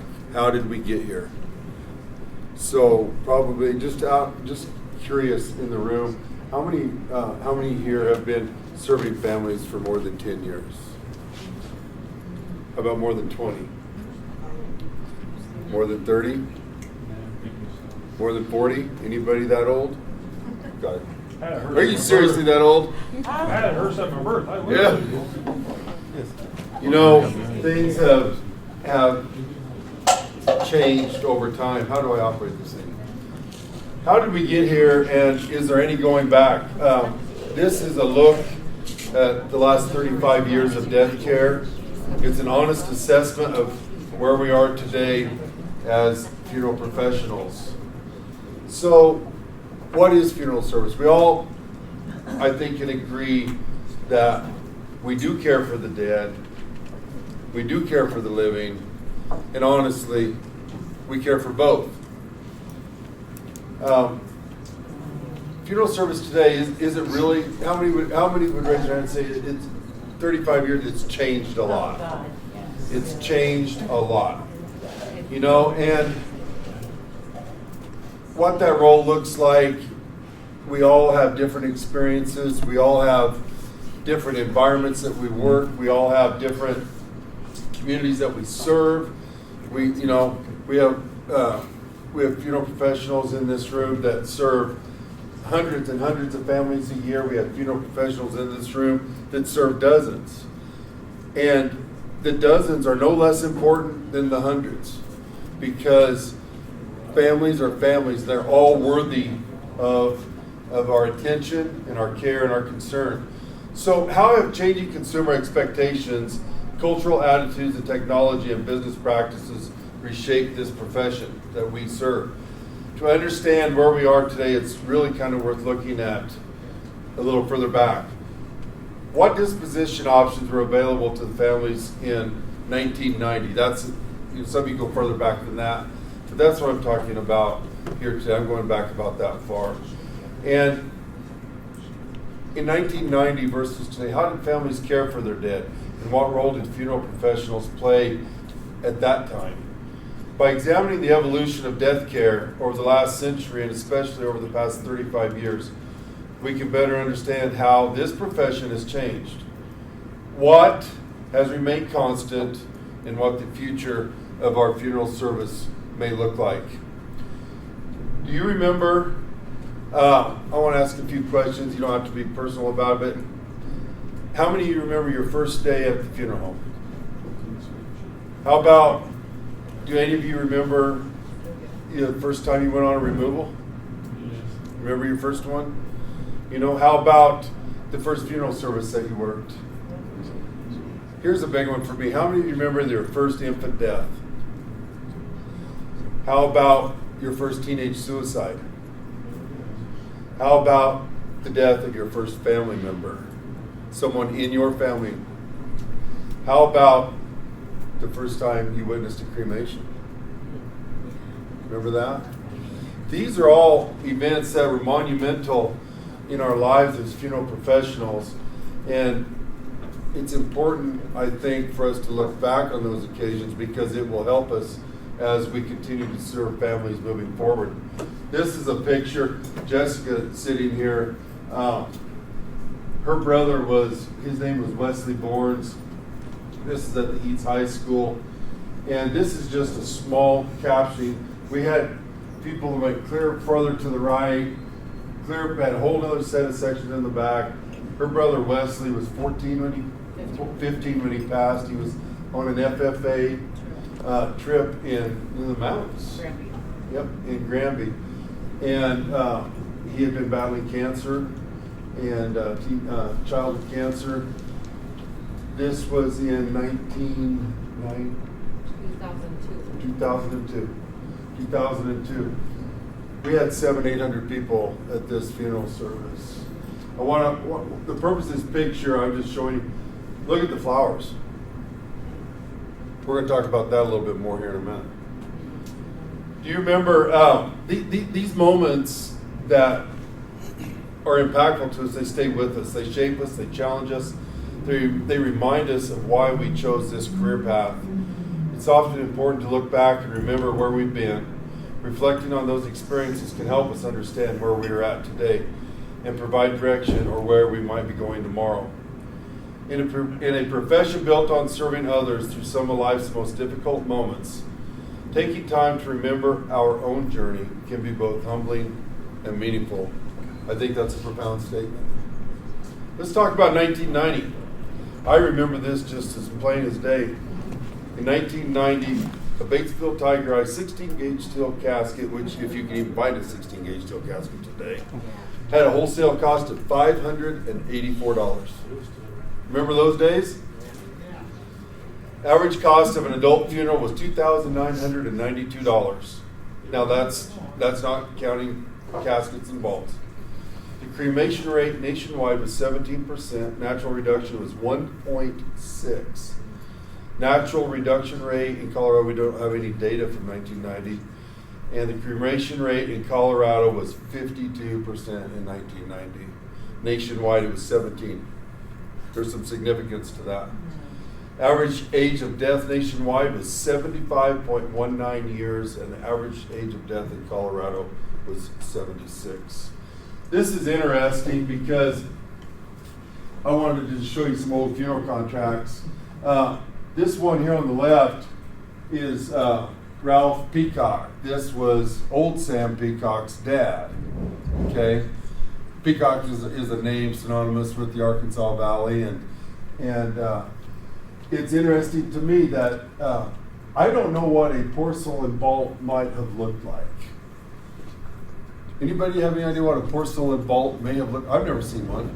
$358.03.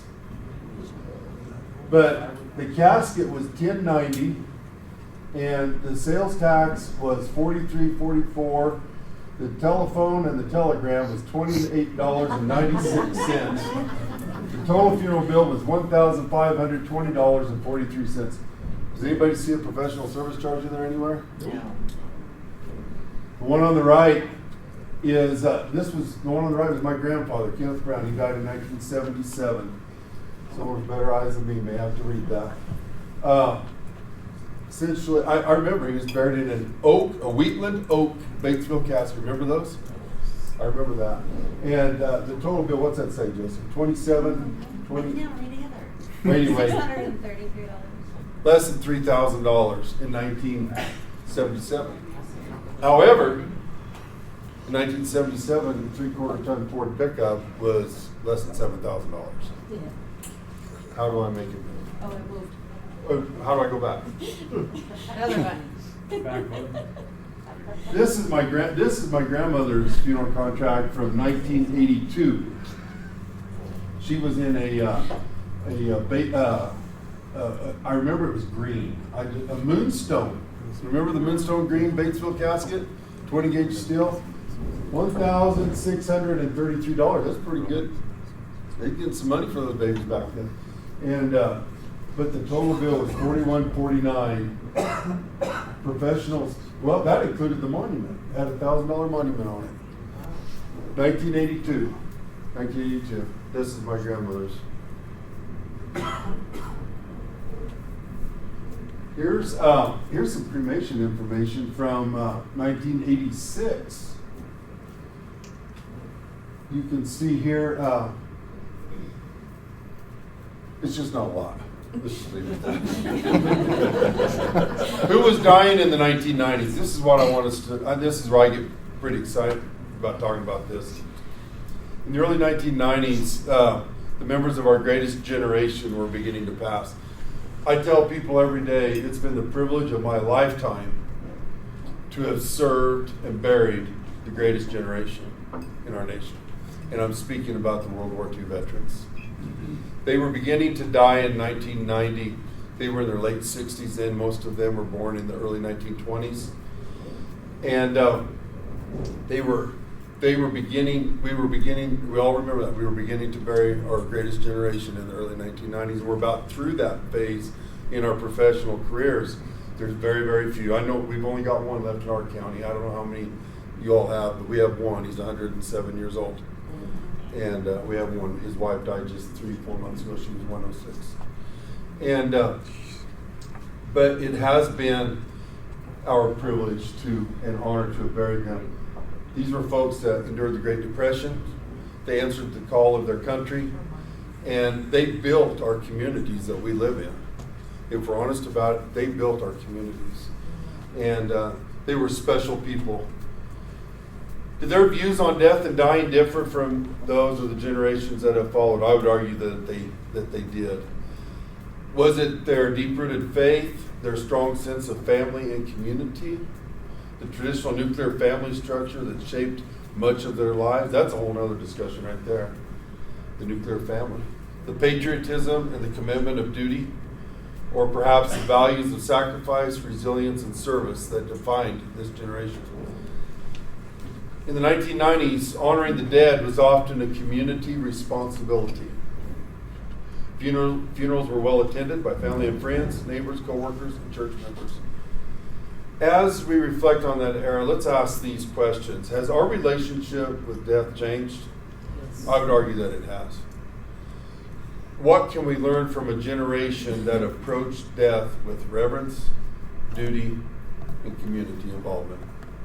They were a special breed of cat. That's just all you can really say about it. They cared for their loved ones until the moment of death. How many remember the days when you called for hospice, you cleaned out the spare bedroom because the nurse was moving in? You remember those days? Yes. I do. And mom and dad died at home. I didn't look the statistics up, but I would be very interested to know how many long-term care facilities there were 36 years ago as compared to today. We cared for our elderly, and we saw them to the bitter end.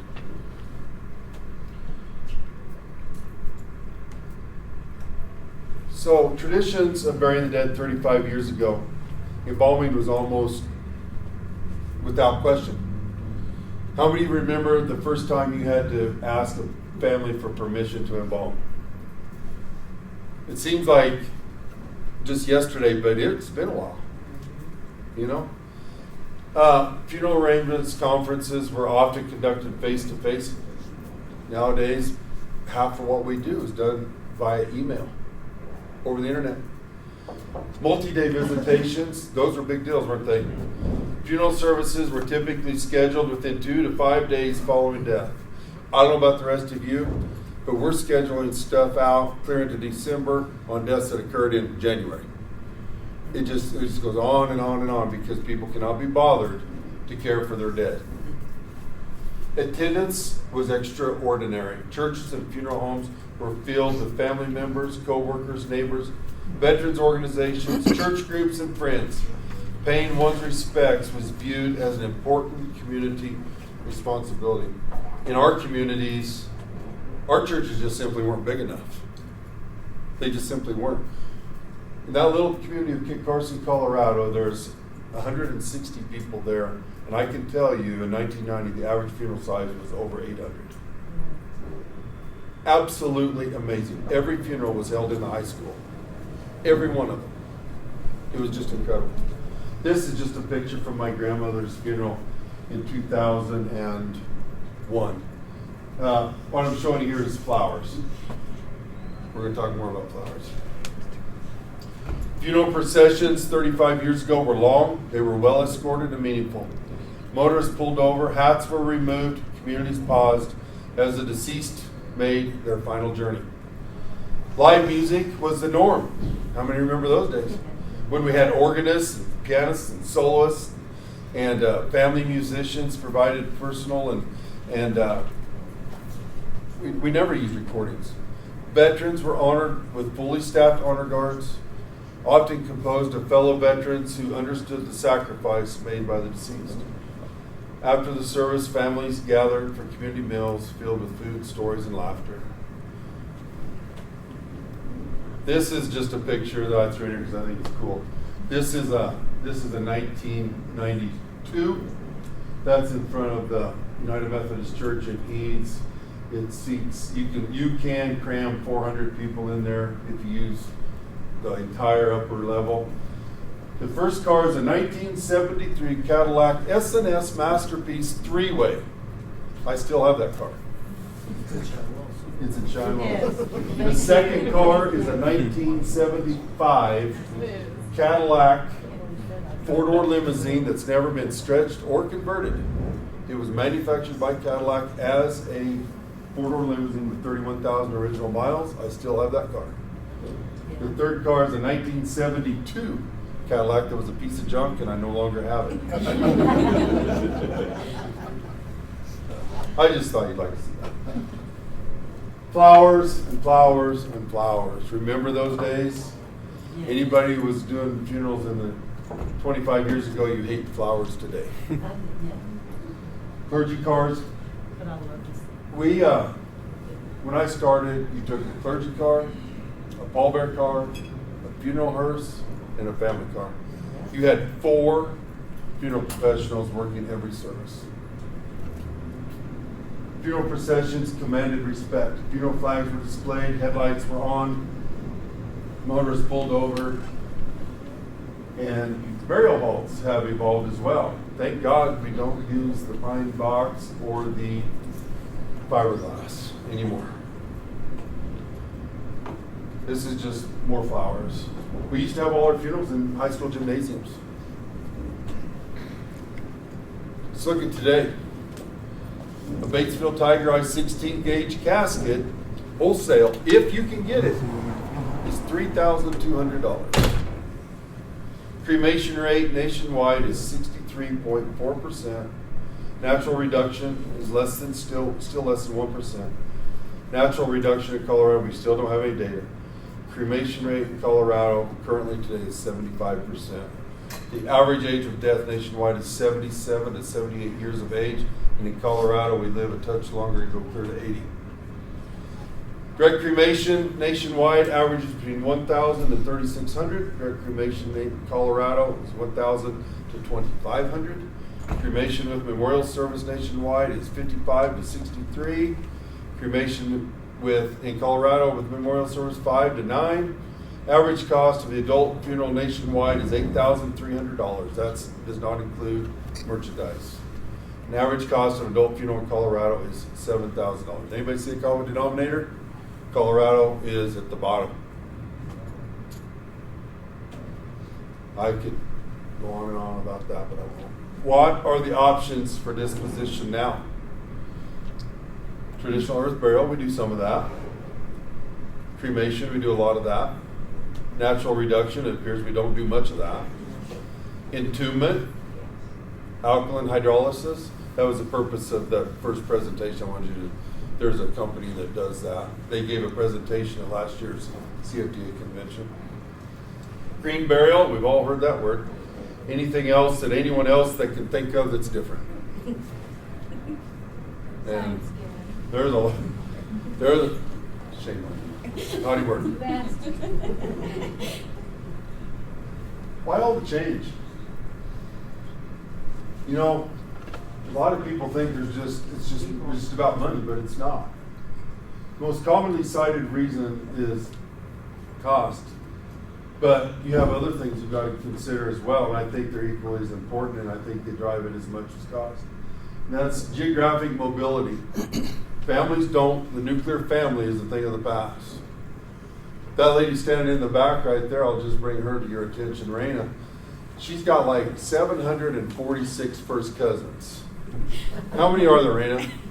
Well, my great grandma that we just how much? 107. 107. She had 250 just grandkids, great grandkids, great great grandkids, and a couple of great great grandkids. How many? 250? Yeah. 250.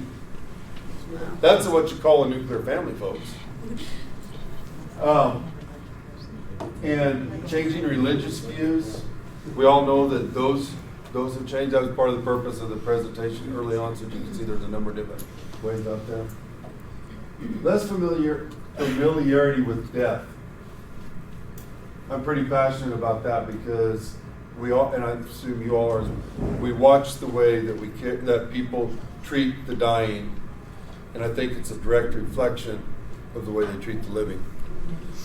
And it's just changed. People do not care for the dying, but they're scared to death of death, basically. Changing family structures and consumer choice. People just have decided they want something different. Environmental concerns. There was a lady that spoke about that. You guys getting the connection with the video? Yeah. There was a lady that spoke. She was concerned about the lacquer on a casket. I know. Okay. Formal rituals. People have moved away from that. Technology and social media. This is a big one. This has changed us. This has changed us. This has changed us. And here's the biggie. Here's the elephant in the room. COVID-19. We all remember it. We all remember what it did to us. We all remember what it did to the families that we cared for. We watched people die in rooms separated from their family. We watched older folks not be able to understand why their family could not be with them. We watched families watch through a screened window and say their farewells. We disinfected every ink pen that we used. We tried our best to practice social distancing. Any of us have worked in this profession through COVID-19. We all have horror stories. And it was a biggie. But I believe it changed funeral service in a way that maybe has been the most dramatic. Families became accustomed to not being present because that option was taken away from them by our government. Direct cremation increased. People were scared, and rightfully so. We all buried folks that died from COVID that would be alive today had they not had COVID. Every one of us. Live streaming replaced attendance. My gosh, I tell you what, there's one thing that can go away forever, it would be that, as far as I'm concerned. The focus shifted from ceremony to disposition. That's big. Funeral directors became crisis managers during unprecedented challenges, and many families experienced delay or incomplete grief due to missed rituals. COVID-19 taught families that they could say goodbye without gathering. Not because they necessarily wanted to, but because that was the only option that they had. That's the only option that we were able to give to them.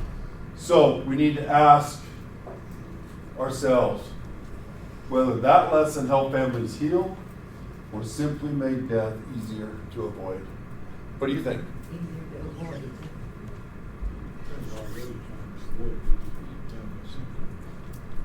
So, what did COVID-19 do to the psyche of funeral professionals? We're in a room of funeral professionals.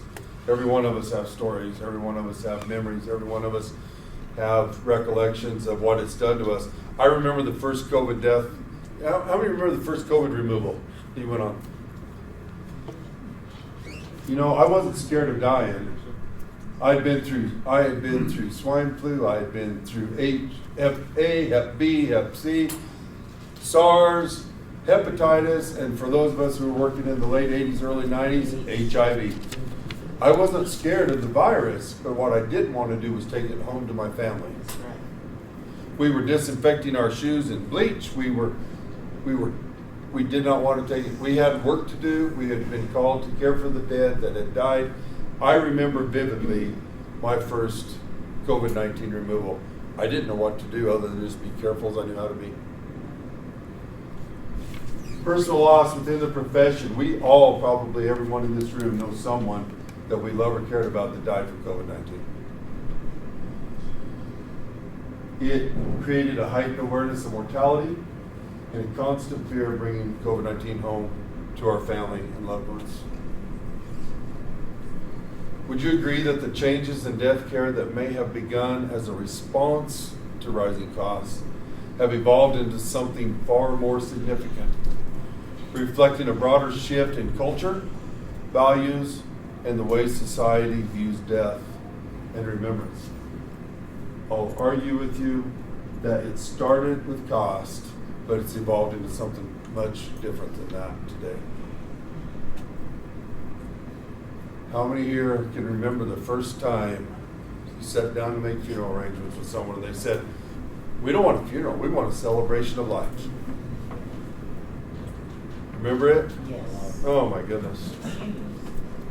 For many funeral professionals, that phrase marked the beginning of a noticeable shift in what families expected from end-of-life services. What once sounded unfamiliar has now become one of the most common requests that we hear today. We hear it over and over and over. I'm not being critical, folks. I'm just, this is the world we work in.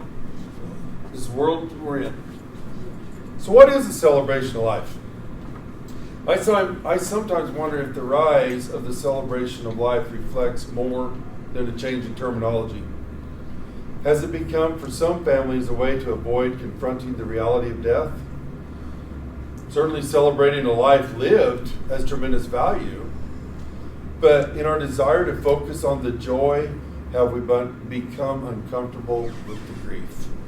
I think that's profound. I think it's worthy of our thinking. Have we traded mourning for messages, remembrances for distraction, and acknowledged the death for a more palatable narrative? As funeral professionals, we know that death is not only a celebration of a life lived, it's also a loss. It's sadness, it's change, and it's the beginning of a family's grief journey. It's the beginning of a new journey. It's taking people to a place that they've not been before. When we lose someone, when someone that we love dies, it takes us to a place that is probably unfamiliar to us and new. Where's the balance? Finding the balance might be the challenge. But I believe the balance is the future of funeral service. I believe it's the future of what we do. Not choosing between tradition and innovation. Not choosing between celebration and mourning. Not choosing between honoring the past and embracing the future. But creating services that tell the truth that every death leaves behind both beautiful memories and profound loss. We've got to find balance. We've got a generation of death deniers on our hands, folks. See you later. And where did they come from? And what caused them to be this way? Here's a question. Is seeing really believing a factor in dealing with this generation? What is the value in assisting families in breaking this cycle? Does everybody understand what I'm talking about, what I'm saying here? Yes, sir. So thank you for everything. So I think you guys all understand what we do. So good to see you all, and hope to see you again. Thank you, John. What happens when a loved one dies alone and the family is absent from the final chapter of their life? When children go from occasionally seeing mom and dad to never seeing them again, without being present at the end of life, without a final viewing, without a funeral, and often following a direct cremation or immediate disposition, have we unintentionally raised a generation with little connection to the reality of death and the value of saying goodbye? What impact does that have on grief and closure and the way that we remember those who came before us? Was any of this even thought of 35 years ago? If a loved one dies alone, is cremated or disposed of without ceremony, and the family never gathers to acknowledge the loss and what we have lost beyond the body itself, are we simply disposing, or are we slowly disconnecting ourselves from the rituals that help us confront death, honor life, and begin the process of grieving? Are we currently serving this generation and not know how a generation of people that don't know how to feel sad? Or is this a generation of people that simply do not want to expend the energy necessary to feel sadness? If society has become disconnected from death, it is our responsibility as funeral professionals to reconnect families with meaningful grief rituals. Perhaps our greatest responsibility isn't selling funerals, is preserving the traditions that help people, whatever that may be, process loss, strengthen families, and keep memories alive. Educate, don't sell. Families often don't know what they've lost because they've never experienced it. It's our role to explain the value of viewing, gathering, storytelling, witnessing, ceremony, not as products, but as tools for healing. We must get paid for what we know and what we do, not what we sell. We must provide families in what they want, not what we think they should have. We don't know what that family needs. They will tell us if we ask the question. We can't presume to know what every family needs because every family's needs are different. If families are choosing less ceremony because they don't see the value, we have done enough to explain, have we done enough to explain what these traditions have meant? Give them permission to grieve. We can remind families that grief, sadness, tears, laughter, and celebration, they can all exist together. Funerals provide a designated time and place to honor a life. I use the word funeral, call it what you want. We all know what it is, but it's a universal term. Consider reintroducing meaningful ritual, whatever that looks like. Encourage presence. Being present, whether at a bedside, a visitation, a funeral, or committal service, creates memories that help families process loss and begin healing. Tell their story. Every life has one. Every single one of us have a story, and every family we serve has a story. Listen, let them tell us their story, and let us help them to tell their story to others. Here's a thought.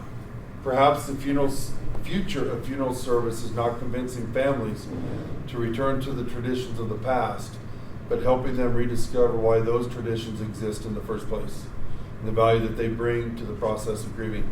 The remedy for a society disconnected from death may not be more products, more services, or more technology. It may simply be helping families gather, witness, remember, and grieve. I just thought this was interesting. We've all seen it. We all dealt with people that buy their casket at Sam's, whatever. Now it's on Facebook and everywhere else. This is a legitimate question, I think, worthy of our asking. Have we become our own worst enemy? Many of us point to rising costs, changing family dynamics, and declining church attendance as societies disconnect with death as reasons funeral services change. But are we willing to look inward as well? Have we become so focused on efficiency, convenience, and disposition that we've stopped advocating for the value of ceremony? Have we assumed families don't want traditional services, or we simply stopped explaining why they matter? Funerals we see today are not funerals many of us served decades ago. So here's a question. What happened? We have to focus. Did families abandon those traditions on their own, or did we gradually stop promoting them? This is me. I'm not making any accusations, but I would argue that funeral professionals in general have become complacent. Jimmy has become complacent, lazy, and greedy. And please don't misunderstand what I'm saying, but think back to the way we used to go with 4 cars. Think back to the way we used to have flower services. Think back to the way we used all the things that we used to do. I'm just being honest with myself. If our profession is built on helping families navigate grief, then perhaps our greatest challenge is not competing with cremation or celebration of life. Perhaps it is rediscovering our role as educators, guides, and advocates in meaningful remembrances. So who's next? Are we prepared for how they will transform funeral service? This next generation is at our doorstep. Baby boomers, my mom and dad's generation, those that were born after World War II. They are in their late 70s now. That generation is our next group of people that we will be caring for when they die. Our profession has never been about just death. It has always been about helping the living find healing, hope, and a way to remember. We need to be prepared to take care of these folks. This is me, my quote. The enemy of funeral professionals is not honest competition. It is, however, the public perception that we have allowed ourselves to have been branded with, creating in the minds and hearts of families thoughts of distrust, low value, and lack of confidence in our profession. We need to be proud of what we do. Folks, we work hard. We sacrifice a lot. My wife has sacrificed, everyone in this room has sacrificed to do what we do. We're hardworking people, and we should not be ashamed of that. We must be the ones that define who we are. what we do and the value and worth that we are deserving of. I'm tired of taking a back seat and being ashamed of what we do. We are not bad people. We care for folks when they need cared for, and we're deserving of that credit. Here's just something that I saw on the internet. This top one came from, I think, Indiana. Someone got busted for 42 printing contracts that were never deposited, over $500,000 unaccounted for. More than 140 sets of cremated remains seized by police, attorneys, and funeral boards and healthcare professionals, all saying the same thing. Nobody has a roadmap for this. The investigation into the Griner Funeral Home, It's not just Colorado, folks. It's not just Colorado. Here is a man's body that was in a hotel room for 3 months. So you tell me how somebody didn't notice that one. This one I think is, I put this on here because this means something to me, and I think it means something to all of you. That man right there is raising that child, right? That man right there is raising that child correctly. There's a funeral procession going by. I made Facebook here a few weeks ago, and I thought, you know what? Look at this. 39,400 likes. That man is raising that boy right. That means something to me. I'm assuming it means something to you all. That's my name. Those are my license numbers. Thank you for your time.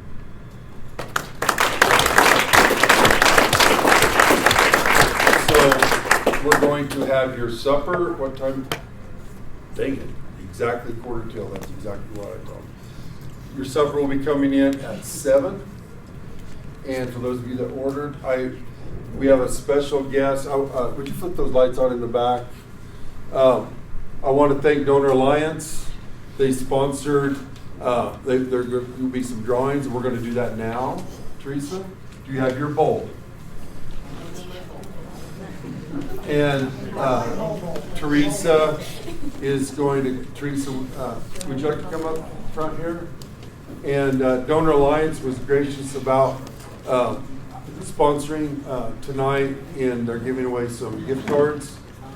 And she's going to take just a few moments of your time to share with you just a few things. I know we're all familiar with Donor Alliance, and How are you doing? what I would encourage you, if you would like to visit with Teresa after the meeting, if you have concerns about the way that they operate or experiences that you have had, please be professional and visit with her. Share your concerns. And Teresa's been wonderful to work with the last 3 or 4 or 5 years that we've been working together. And she's going to take just a few moments of your time and share. And thank you all again for helping us with tonight. Yeah.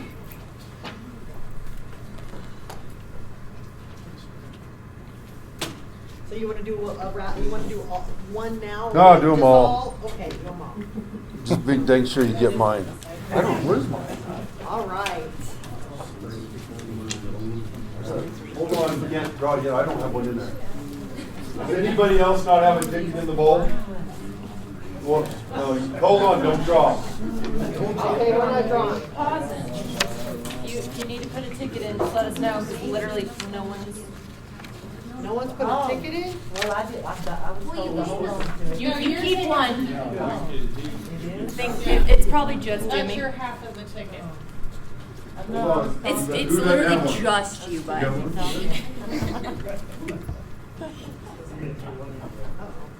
Anybody else not have one? I'm having issues with the other laptop. What about the two?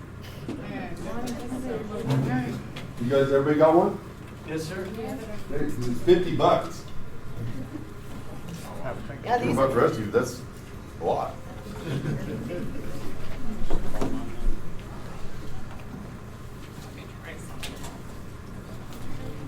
Might be winging it.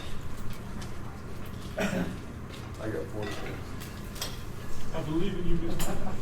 You got this. Think about it. All right. Amy, we'll try it. While they're troubleshooting that one, we'll go ahead and do some draws.